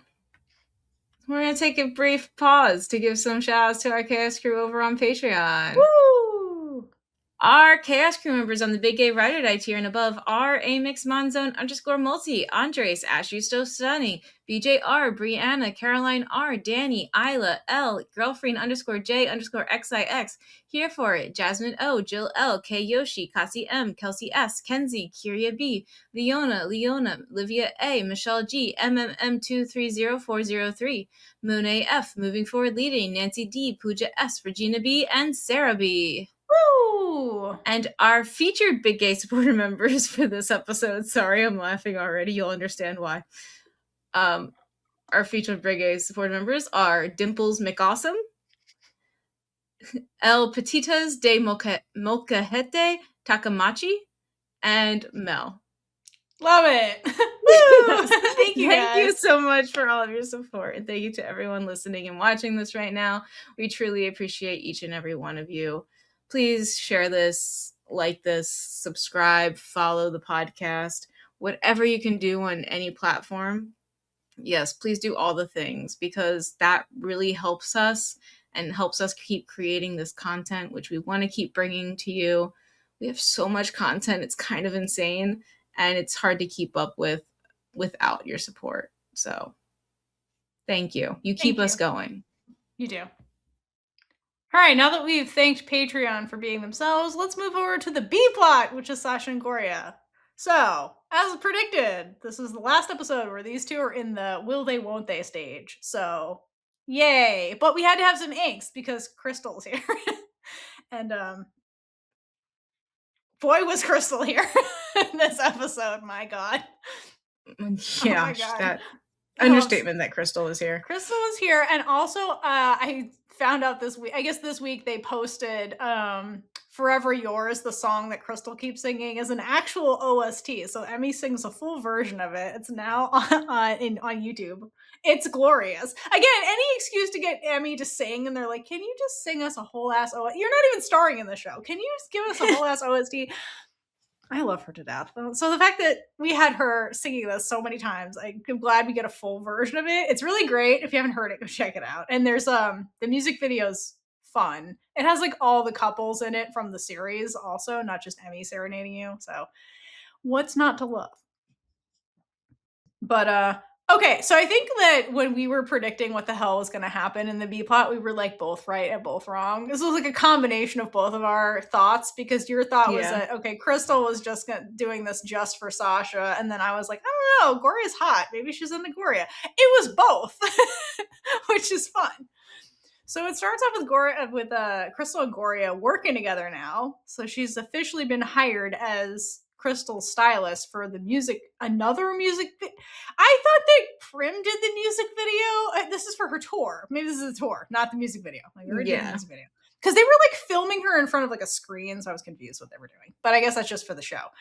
So she's going on tour with Crystal, I guess, and is styling her for all of the things, right? And then Crystal, I love that she's pulling power moves. She's like, thanks, everybody. Can you give me alone time with my stylist now and get the fuck out of this room? It's like an auditorium, and Gorya's like, what is happening right now?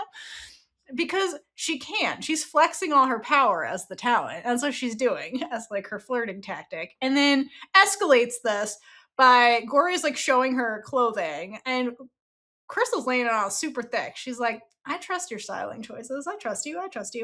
And then she's like, here, this is the next outfit. And Crystal's like, cool. And then she just starts changing. And Gorya's like, aren't you worried about like hidden cameras? And like, this isn't a changing room. Yes, that just shows that Gorya always has people's best interests in mind and she is does. a protector first, because she does not want anything to happen to her like it did to Shasha. Yeah, again, Gorya telling on herself what is on her brain. Sasha's on her brain. Yeah, you're right. I didn't even put that together. Sasha's on her brain right now. That's why she says that. But also, Gorya has street smarts, and she's like, this is really stupid what you're doing, like, from a practical reason. I get that you're flirting with me, but this is crazy. But Crystal keeps doing it, and she's like, you've seen naked models before? You've seen Sasha naked, I guess, for modeling reasons. And Gorya's like, yes, modeling reasons, sure. And I love how she's like, yeah, I got used to it. I got used to it and kept coming back for more. Yep, she got real used to it.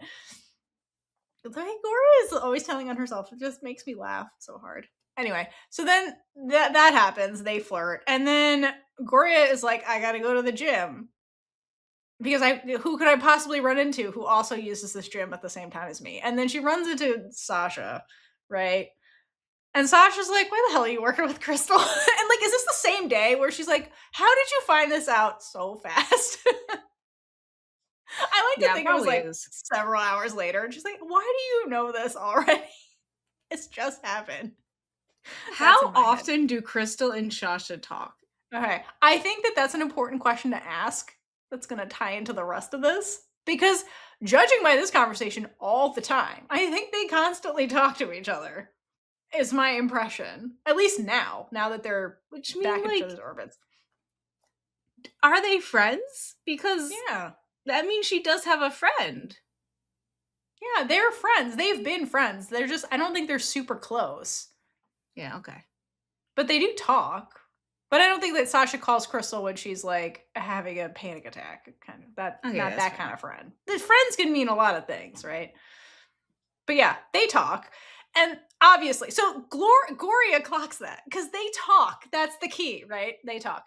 And then she's like, okay, you know this. And then they get into this like verbal sparring thing. Okay.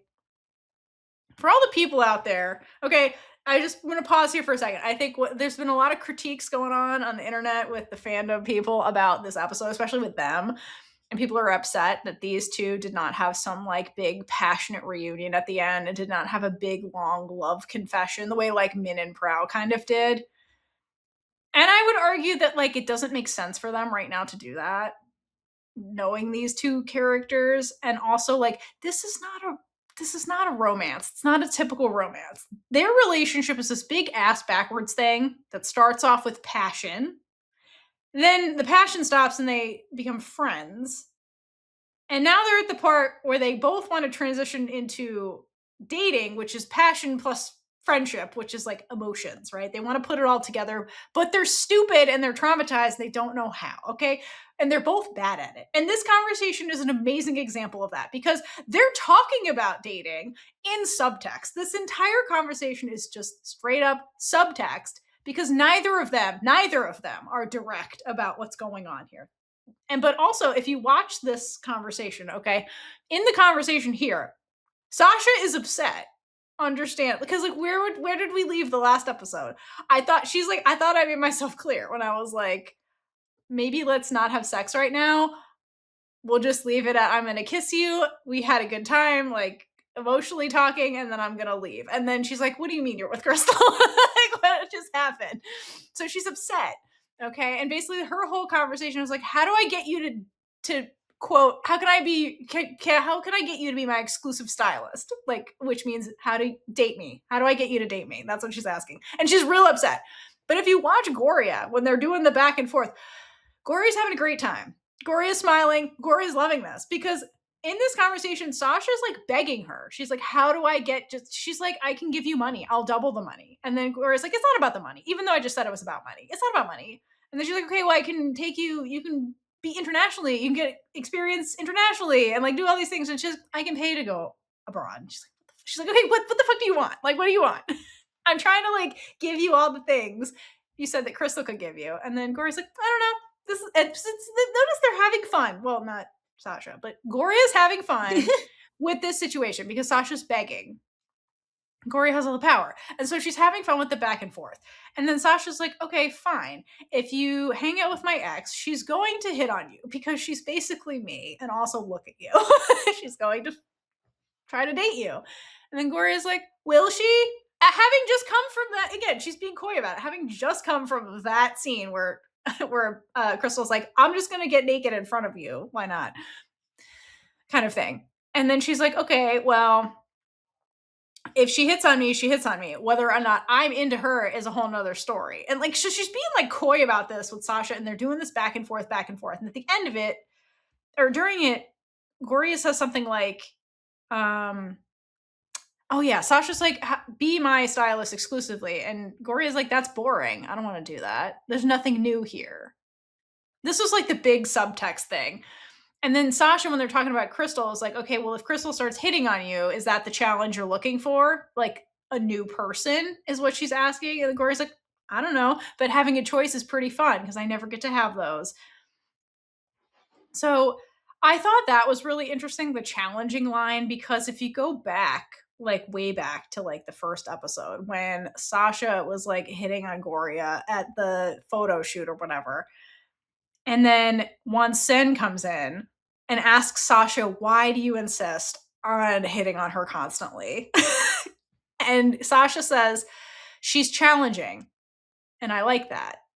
Because Gorya keeps saying no. It's like a game. They like the game. That's my point. They both like the game they're playing. And because of this game, because again, look at Gorya when they're in that conversation. She's having so much fun playing the game because she has the upper hand. Sasha's begging, and she gets to do the verbal, I don't know, back and forth to rile Sasha up, because Sasha's always riling her up. That's why she likes her. But the thing is, they're so deep in the game that they're not communicating, and that's the barrier here. So this was never going to end with them directly communicating, because like it's taking them forever to stop playing the game, like both of them to stop playing these games with each other, because like that's been their relationship kind of this entire time, right? They're kind of playing one big game with each other.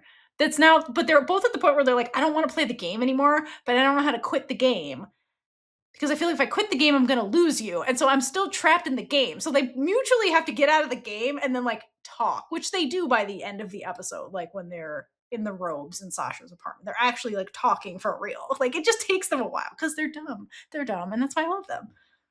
They're dumb and in love. They're just, this is expressing feelings for dummies. That's them. So yeah, I really like that conversation in the gym. I thought it was like great example of just like their relationship. And that's what it's been. This just like back and forth. But the power has changed from Sasha having all the power to, well, most of it, to Gorya now having the upper hand, because the Crystal has entered the chat. Right. So then Crystal proceeds to keep pursuing Gorya throughout the episode, essentially, and then takes her out on a date. She's like, first of all, she's like, let's talk about work at a bar at night after work hours, and then takes her there and like refuses to talk about work. And then she's like, let's do small talk first. Small talk. And then she's like, what's the deal with you and Sasha? And Gorya's like, this is your idea of small talk? You're going to talk about your ex-girlfriend. So I think there's multiple clues throughout all of this that Crystal and Sasha are ganging up against her because they've done it before. Yes, this is not new territory. This is not new territory, right? So there's a critique about this on the internet, was people are like, wow, I can't believe Sasha manipulated Gorya and it wasn't this like romantic truth thing. I was like, here's the deal. Like Gorya knew. There's no way Gorya didn't know these two ganged up to do this. Like she knew. There's so many clues. Fair. Like when Crystal says, I'm not good at acting, I believe her now, because she does so many things here that if you're Gorya, who's seen this film before, she's like, these two are definitely in cahoots on some level about this. Because the way Gorya answers the questions also were kind of indicative to me, because she asks, again, what's her answer to the Sasha thing? It's the same way she would kind of answer Sasha, where she's like, there's nothing there. There's also something there. It's really up to Sasha. She's like telling Crystal, like, go, when you report back to Sasha, tell her this. That's the dialogue. She's yeah. Like, yeah. She knew this was all a setup kind of deal. Not that Crystal at this stage was like explicitly doing that, but like they were talking. So she's saying things that she knows are going to go back to Shasha. That's how Gorya was answering the questions. Along the lines of that, like Gorya says that Shasha is hot and cold with her about like what their relationship is. And I wish Crystal told Shasha that instead of ultimately agreeing to continue to get with Gorya to make her go to Shasha. Because go ahead. Gorya already put herself out there. Like, it's Shasha's turn to show her cards now. Shasha showed her hand first. Like, Gorya didn't. That's the thing. I was like, Gorya said that. I'm like, you were hot and cold with Shasha also. Remember the episode where all the Crystal stuff, where Crystal's concert and then Gorya leaves and Shasha chases her out of there and she's like, why are you leaving? And then they have that conversation. Yeah. And Gorya's upset and Sasha's so desperate that she shows her hand. She's like, you're the only one. You're special to me. She shows her hand first. And then Gorya at that part was so emotional and upset. She wasn't in a place to process what Shasha was saying. She was just hurt and is defensive about it. But Shasha shows her hand first.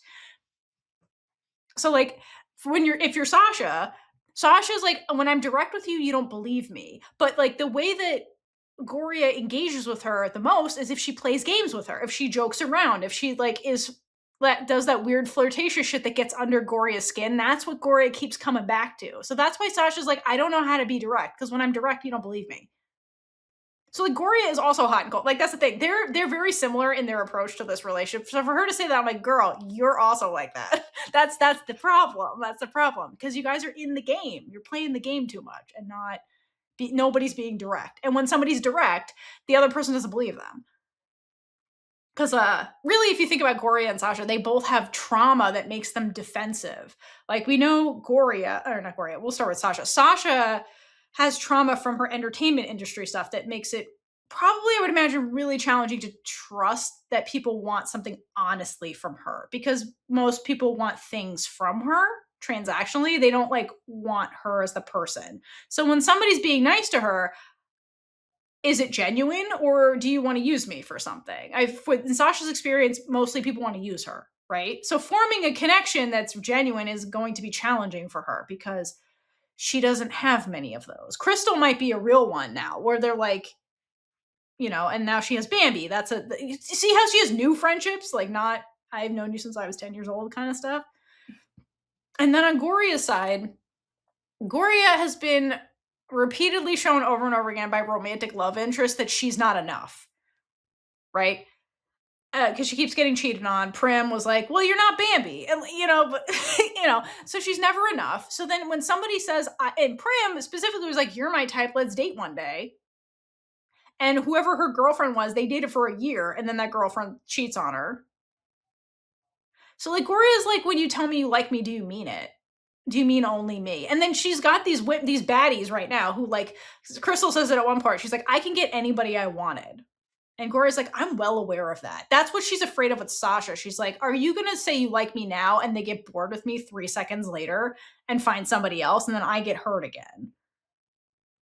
So like they're defensive around each other because they both really lack those like honest connections where it's like I just like you for you kind of thing. Like, but neither of them have that. So they disbelieve the other one when they tell them that stuff. Does that make sense? Yeah, that's fair. Yeah. So I think that leads to a lot of their miscommunication because they're scared to actually communicate how they feel a lot of the time. And even with each other, they've been burned when they put themselves out there. So that's why Gorya is like, she's hot and cold with me, but then Sasha's probably telling Chris, she's hot and cold with me. Like, that was probably the conversation. She's like, she's also like that. Like, anyway. So then that continues, and then Crystal's like, basically like, oh, yeah. You don't want to date Shasha because if you're not the real deal, she's never going to take you seriously. And then she pivots and she's like, you personally shouldn't date her anyway. And like puts her hand on Gorya's knee, and Gorya doesn't really react to that. Instead, she's like, what's that over there? What's that? The deflection. Right. again, it's very clear where Gorya's headspace is this entire time. And she's like, "What's that?" I feel like if Crystal wasn't Sasha's ex, she probably wouldn't have gone on the date with her. I think part of the curiosity from Gorya, first, I mean, Crystal's really hot, so yes, but like, I think part of it is that she is Sasha's ex and they're in communication. I think it's partially why Gorya says yes to this. But if she was some rando, I don't think Gorya would have said yes. Anyway, she was like, "What's that?" And Crystal's like, "Oh, it's a secret bar. Let's go." Which was really random and Okay. weird. I got some thoughts about this secret bar. This is so random. And it's only women, so it's like a secret gay bar? That was my guess. But like a secret bar, it is so much for a secret bar when you have so many people coming and going. I know. That it draws attention to the bar, yeah. It doesn't make any fucking sense. I know, I don't get it. I love when Gorya goes in there and she's like, "A secret bar? I didn't know about it." Like, well, it's not called a secret bar for nothing, Gorya. I know, that was so funny. I was like, duh, Gorya. That was really There's a reason it is called secret. I mean, apparently it's not a good, well-kept secret, but... I mean, yes, apparently, because apparently it's Vegas, according to Crystal. And she's like, "What happens here stays here." So, like, it's not only is this place a secret, things that happen here are also a secret. It's like, okay, weird that we're all here. All right, so then they're hanging out and Crystal's doing her thing, and then Sasha shows up with Bipor. So my favorite person that gets recruited into this is Bipor, actually. I thought that was hilarious because she just shows up like, "Yay, I'm happy to be here." Yeah, she's such a puppy. I love her so much. I love her so much. That was hilarious. She's like, "You want me to help you make someone jealous? Okay." Yeah, as soon as I saw Bipor, I immediately knew, well, like I hoped that Shasha had her consent to use her to make Gorya jealous because I'm like, we've grown so much. There's no way she's just like dragging her along like this now. They could have been friends, just like going to the club and dancing. You know, friends do that. Like, I've done that with people. But do you think Bipor agreed to this because she is still in the Shasha, or is it just you can't say no to a pretty girl? I think Bipor is like, "You're my friend. I will help my friend. Also, I don't want to be home. So secret bar with women? Like secret lesbian bar?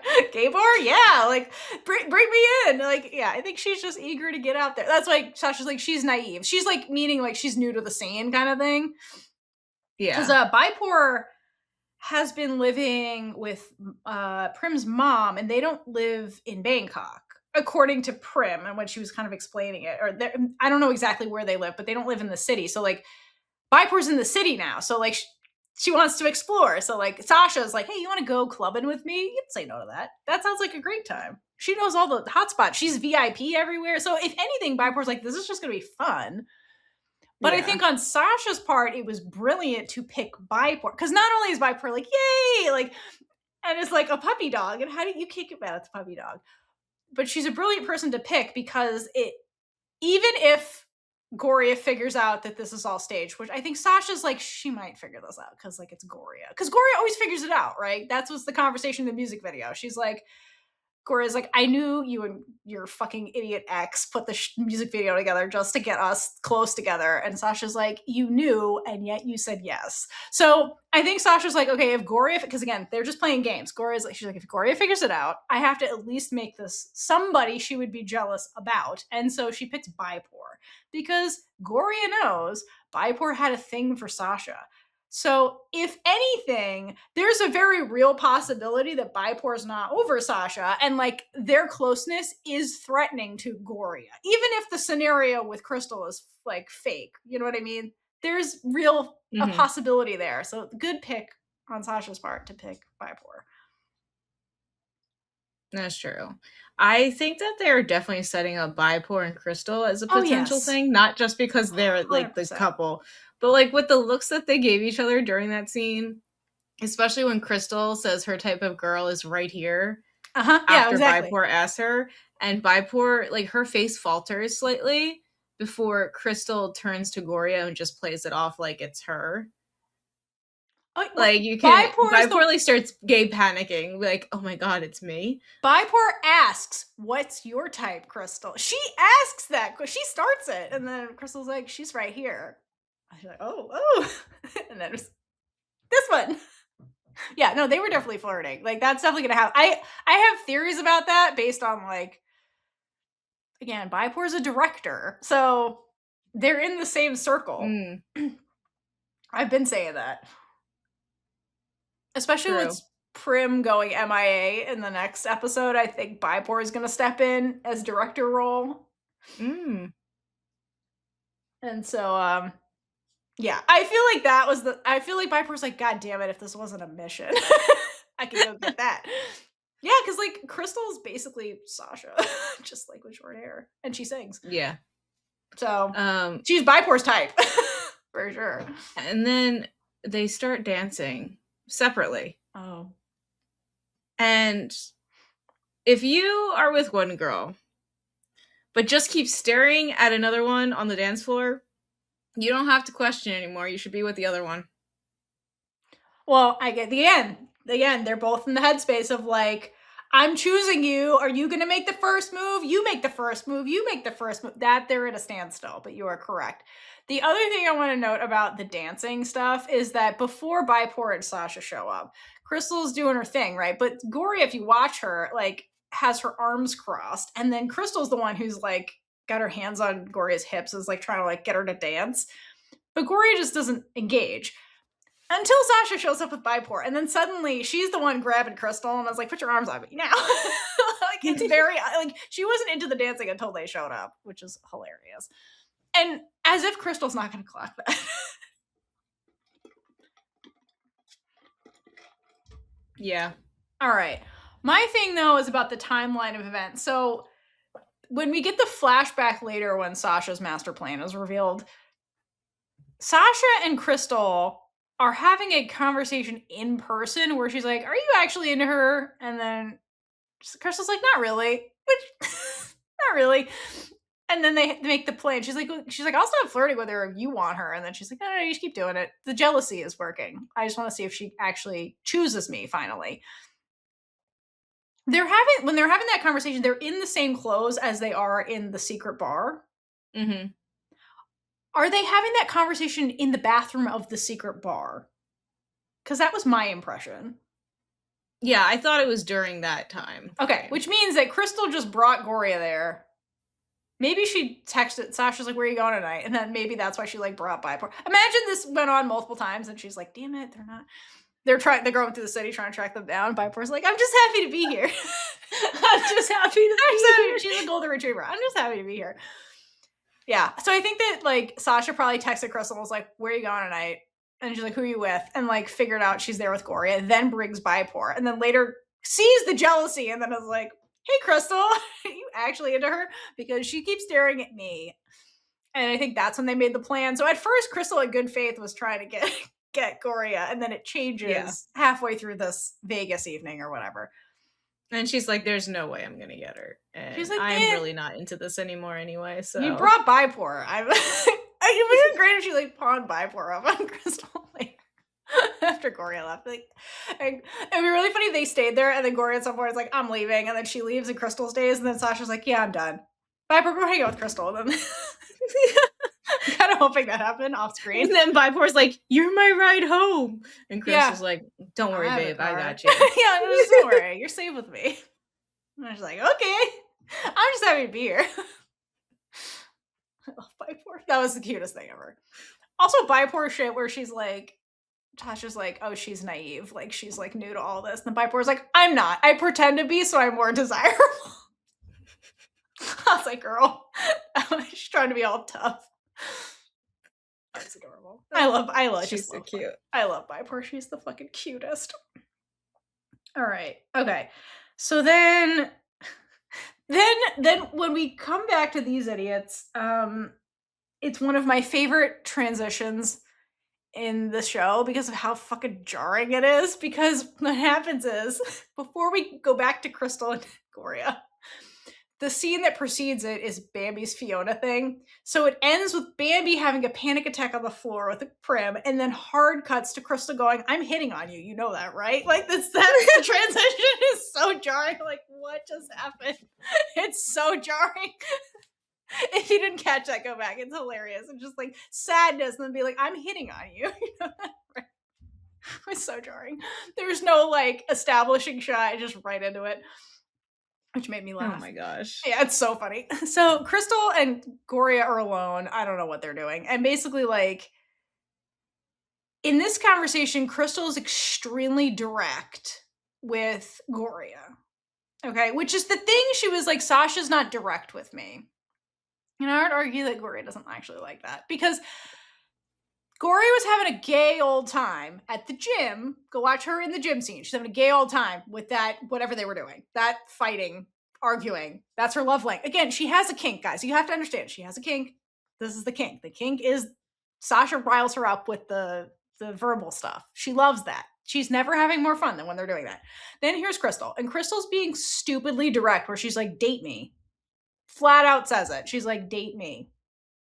And then Crystal kisses Gorya, and Gorya freezes, okay? And then Crystal kisses her. And now you can say, oh, Gorya didn't know. That's why she let Crystal kiss her. I would argue that Gorya did know her and Sasha were in cahoots.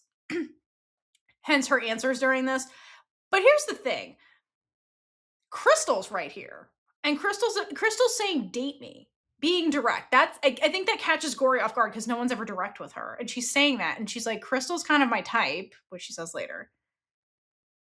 And then she's like, "Well, what if?" And then Crystal, you can be enchanted by Crystal, because look at her, and still be into somebody. I think she was kind of taken off guard and a little enchanted by this, and lets Crystal kiss her, because she's like, "Well, what if?" And then notice that, like, it's not like this, like, passionate, "I'm gonna fuck you on this couch" kind of kiss. It's like I'm expressing how I feel with this kiss kind of. It's more emotional driven than like passionately driven kind of thing. And Gorya kind of lets that happen and like doesn't super participate in the kiss. She's very still. Her eyes are open. And then Crystal goes back to kiss her again, and that's when Gorya stops her. Right? Because I think it was a moment of like, well, what if? She's actually my type. What if I let this play out? But I don't think that sparked any kind of actual feeling of anything. And Gorya's like, no. And that's when she's like, you know what? Thanks for choosing me, but I can make my own fucking choices. And then she leaves. Okay. I feel like that's exactly what's going on in her head. Yeah. Also, hydrate for Emmy in that scene and what she was wearing, because she looks really hot in that scene. I would like to see that outfit more, please. Thank you. For whatever the next show is, bring that outfit along. That's a great one. I forget what their next show is called. I think it's called Moonshadow. It's Moon something, and I always forget the second word. Thank you. Moonshadow. This also, watching Girls, made me even more excited for that, because I'm excited to see Homewrecker Film show up in the Bonnie show. At first, I was like, I don't know about this. Now I'm really excited. I'm excited for Film to show up and do whatever she's gonna do. Anyway, that's a side tangent. Then we get the romantic drama of it all. Not that it wasn't already, because again, Sasha set this shit up, okay? And I think Sasha set up a lot of this because she knows that Gorya likes romantic comedies. Because what is one of the first things they bond over? Sasha does that after they do the clothing thing. They come to Gorya's home, and then they have the conversation where Gorya's like, being a model is not that hard. And then Sasha reenacts the scene from Notting Hill. Yeah. That's one of the first times that Gorya like freezes when she's with Sasha. When she does that, she like stops and like kind of has a moment, and then she's like, wait a minute, you're just reenacting my favorite movie. And Gosh is like, that's my favorite movie. So she sets this thing up in my brain to be like a romantic comedy. Hence why at the end she's like, you're acting like a leading lady in a romantic comedy. Do you like that? I thought you would.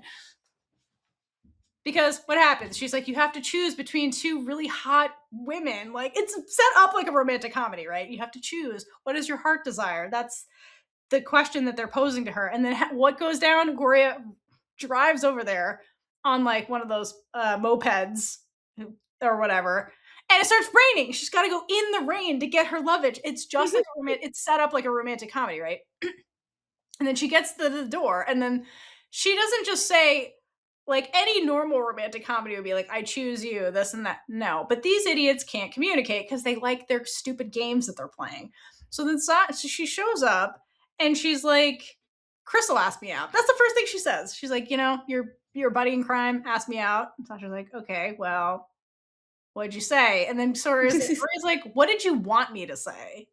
Because I think that's like a little accusatory of like, you asked her to do this. So what did you want my answer to be? And Sasha's like, I want you to say how you feel. This is as direct as these two idiots can be when talking. And then Gorya, of course, evades that and is like, well, I have choices now. And Sasha's like, well, clearly you made the choice because you're here.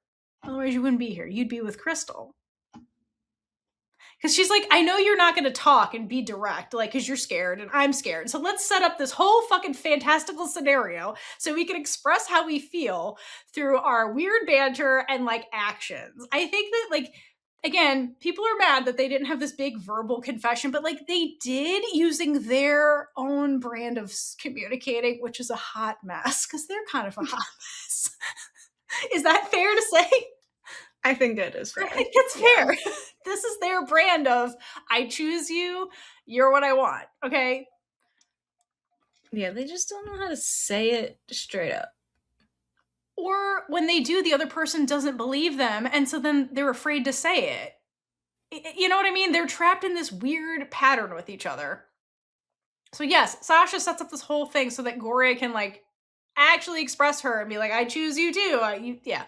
Anyway, so then they go through this whole thing, and then the way Gorya chooses Sasha, I think, parallels the first time she came here, right? The first time she came here and was like the friends with benefits thing. They had this, like, passionate kiss at the door that just ends up being sex later. And then this is the opposite of that, because again, they're at the emotional connection stage now, right? So the kiss that Gorya does here, because Gorya initiates this. I mean, she initiated the first kiss, but still.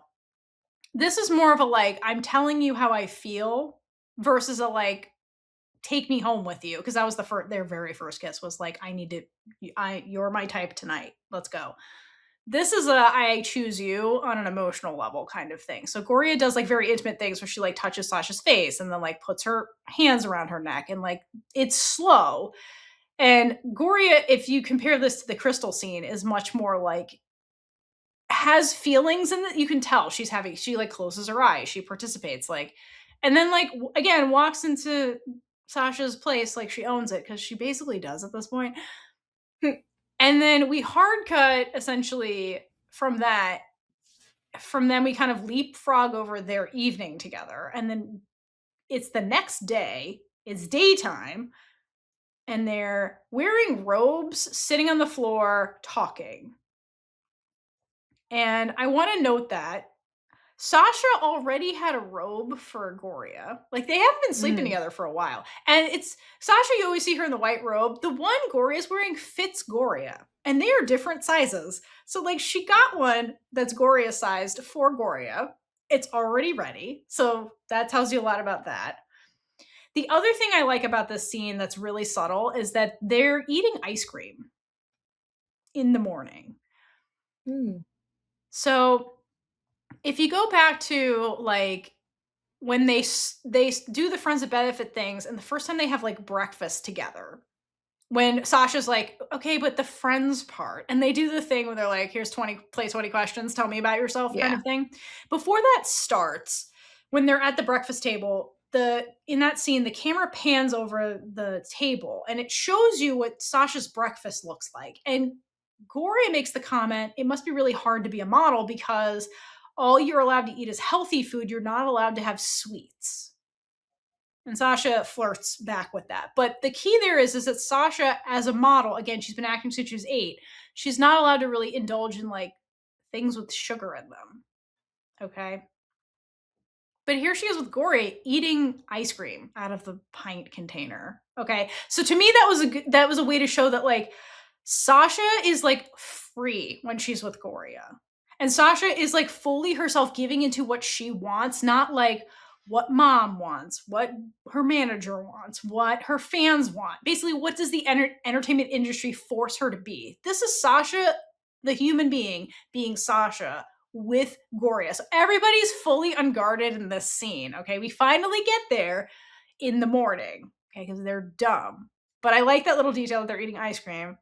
Sasha's not really allowed to eat that as a model. But here she is. She doesn't have a manager breathing that. She gets to be free. She's never been free. And like Gorya is the one that lets her be free. I think that's really significant knowing Sasha. That really is. Yeah. Yeah. That I didn't catch that.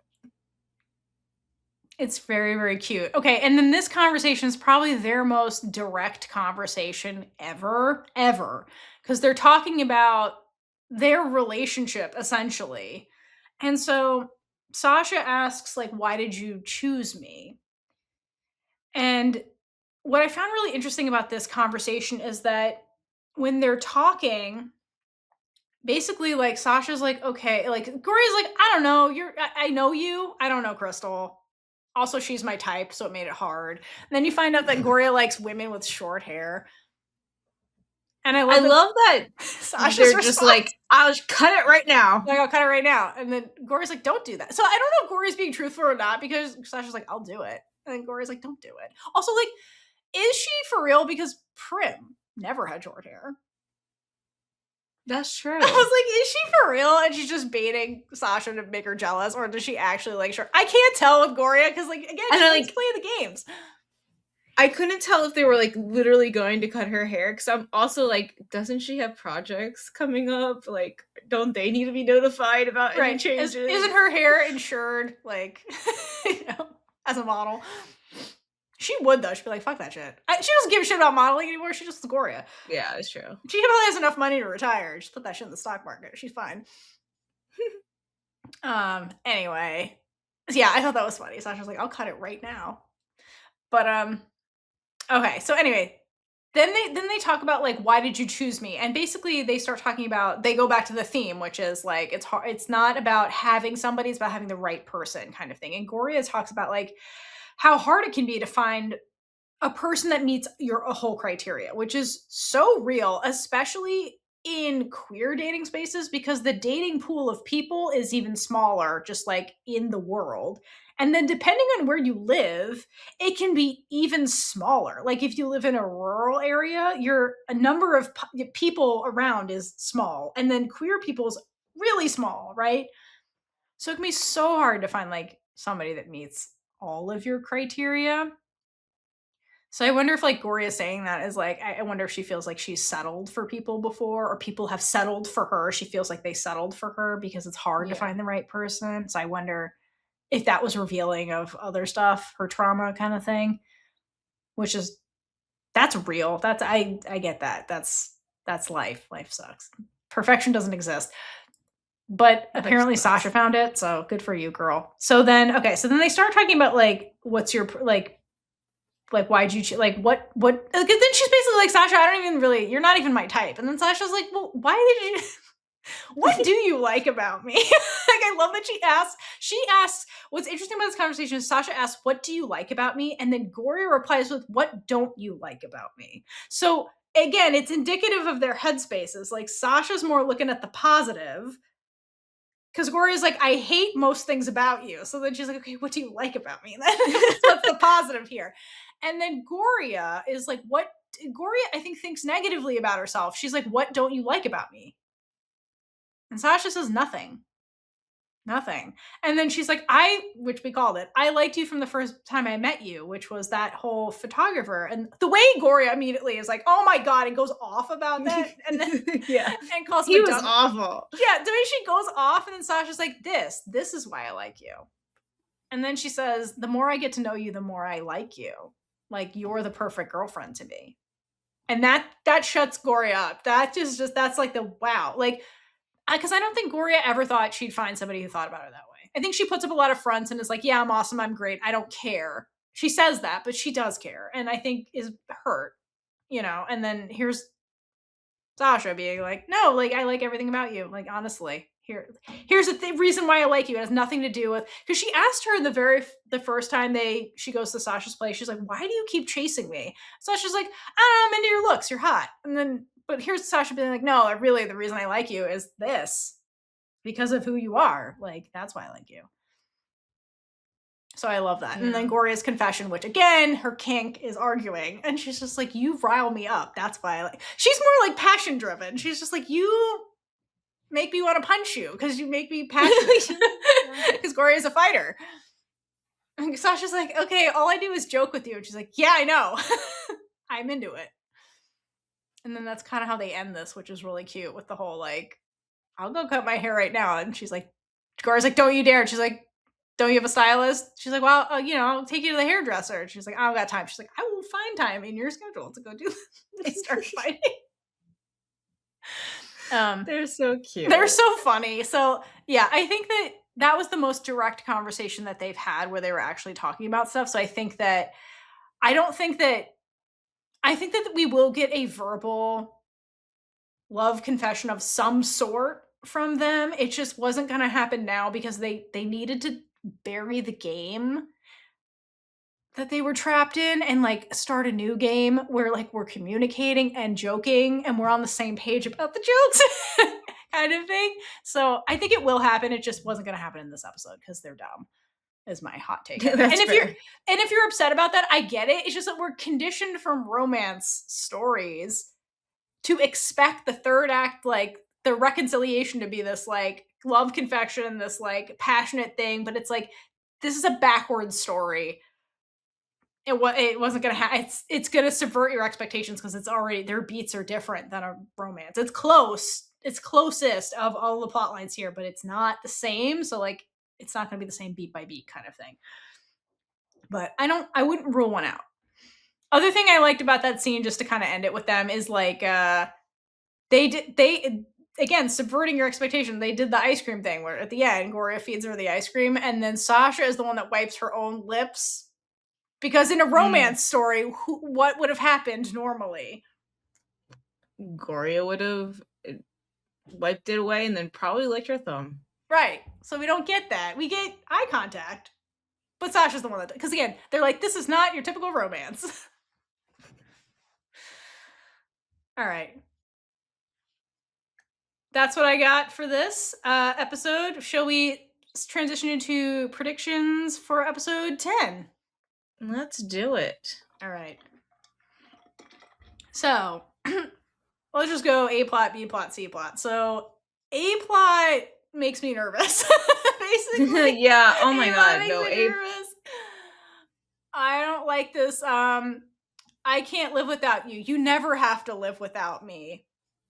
Bambi's going to the hospital. It's gonna happen. It's gonna happen. I'm worried for Bambi. But, like, is something going to happen to Prim for Bambi to be like, oh my god, something's gonna happen to her? Like, what if there's, like, a thing where, like, she thinks she's dead and then I mean, maybe. I don't think so. I think because, like, the last scene we get is the therapist saying...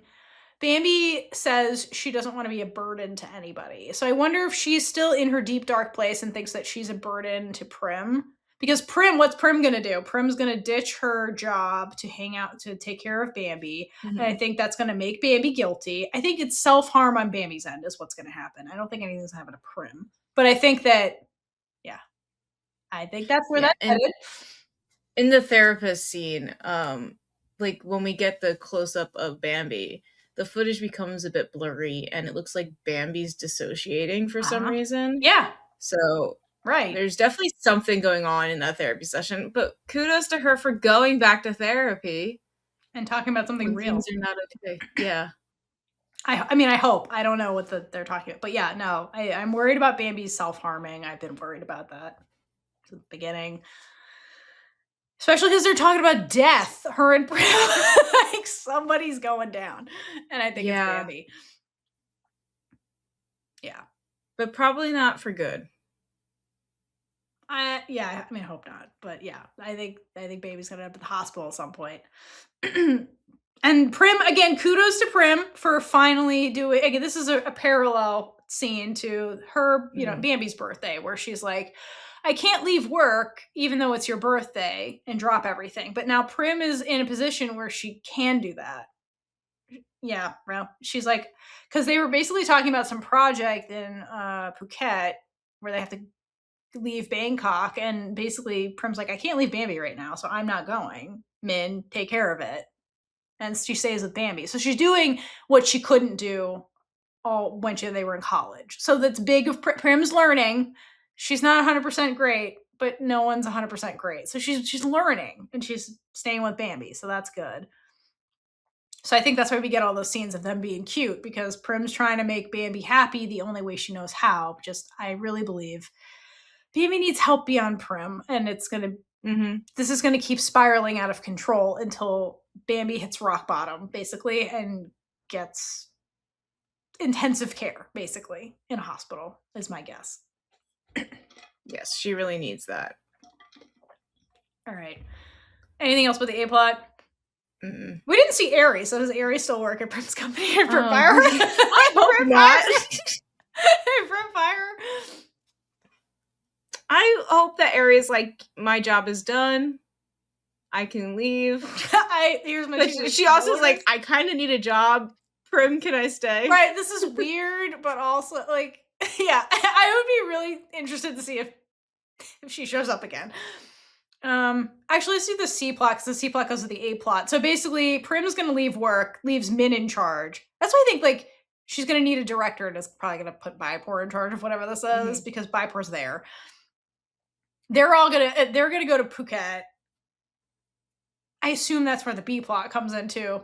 But think about the C plot that I noticed is that there's a quick scene because Min and Prow are doing great. So great, in fact, that Min kisses Prow at work. That happens. They're by the sink where the ladybird poster is, and she kisses Prow. So I think we're getting closer to them coming out of the closet kind of deal, because Min is starting to slip up at work.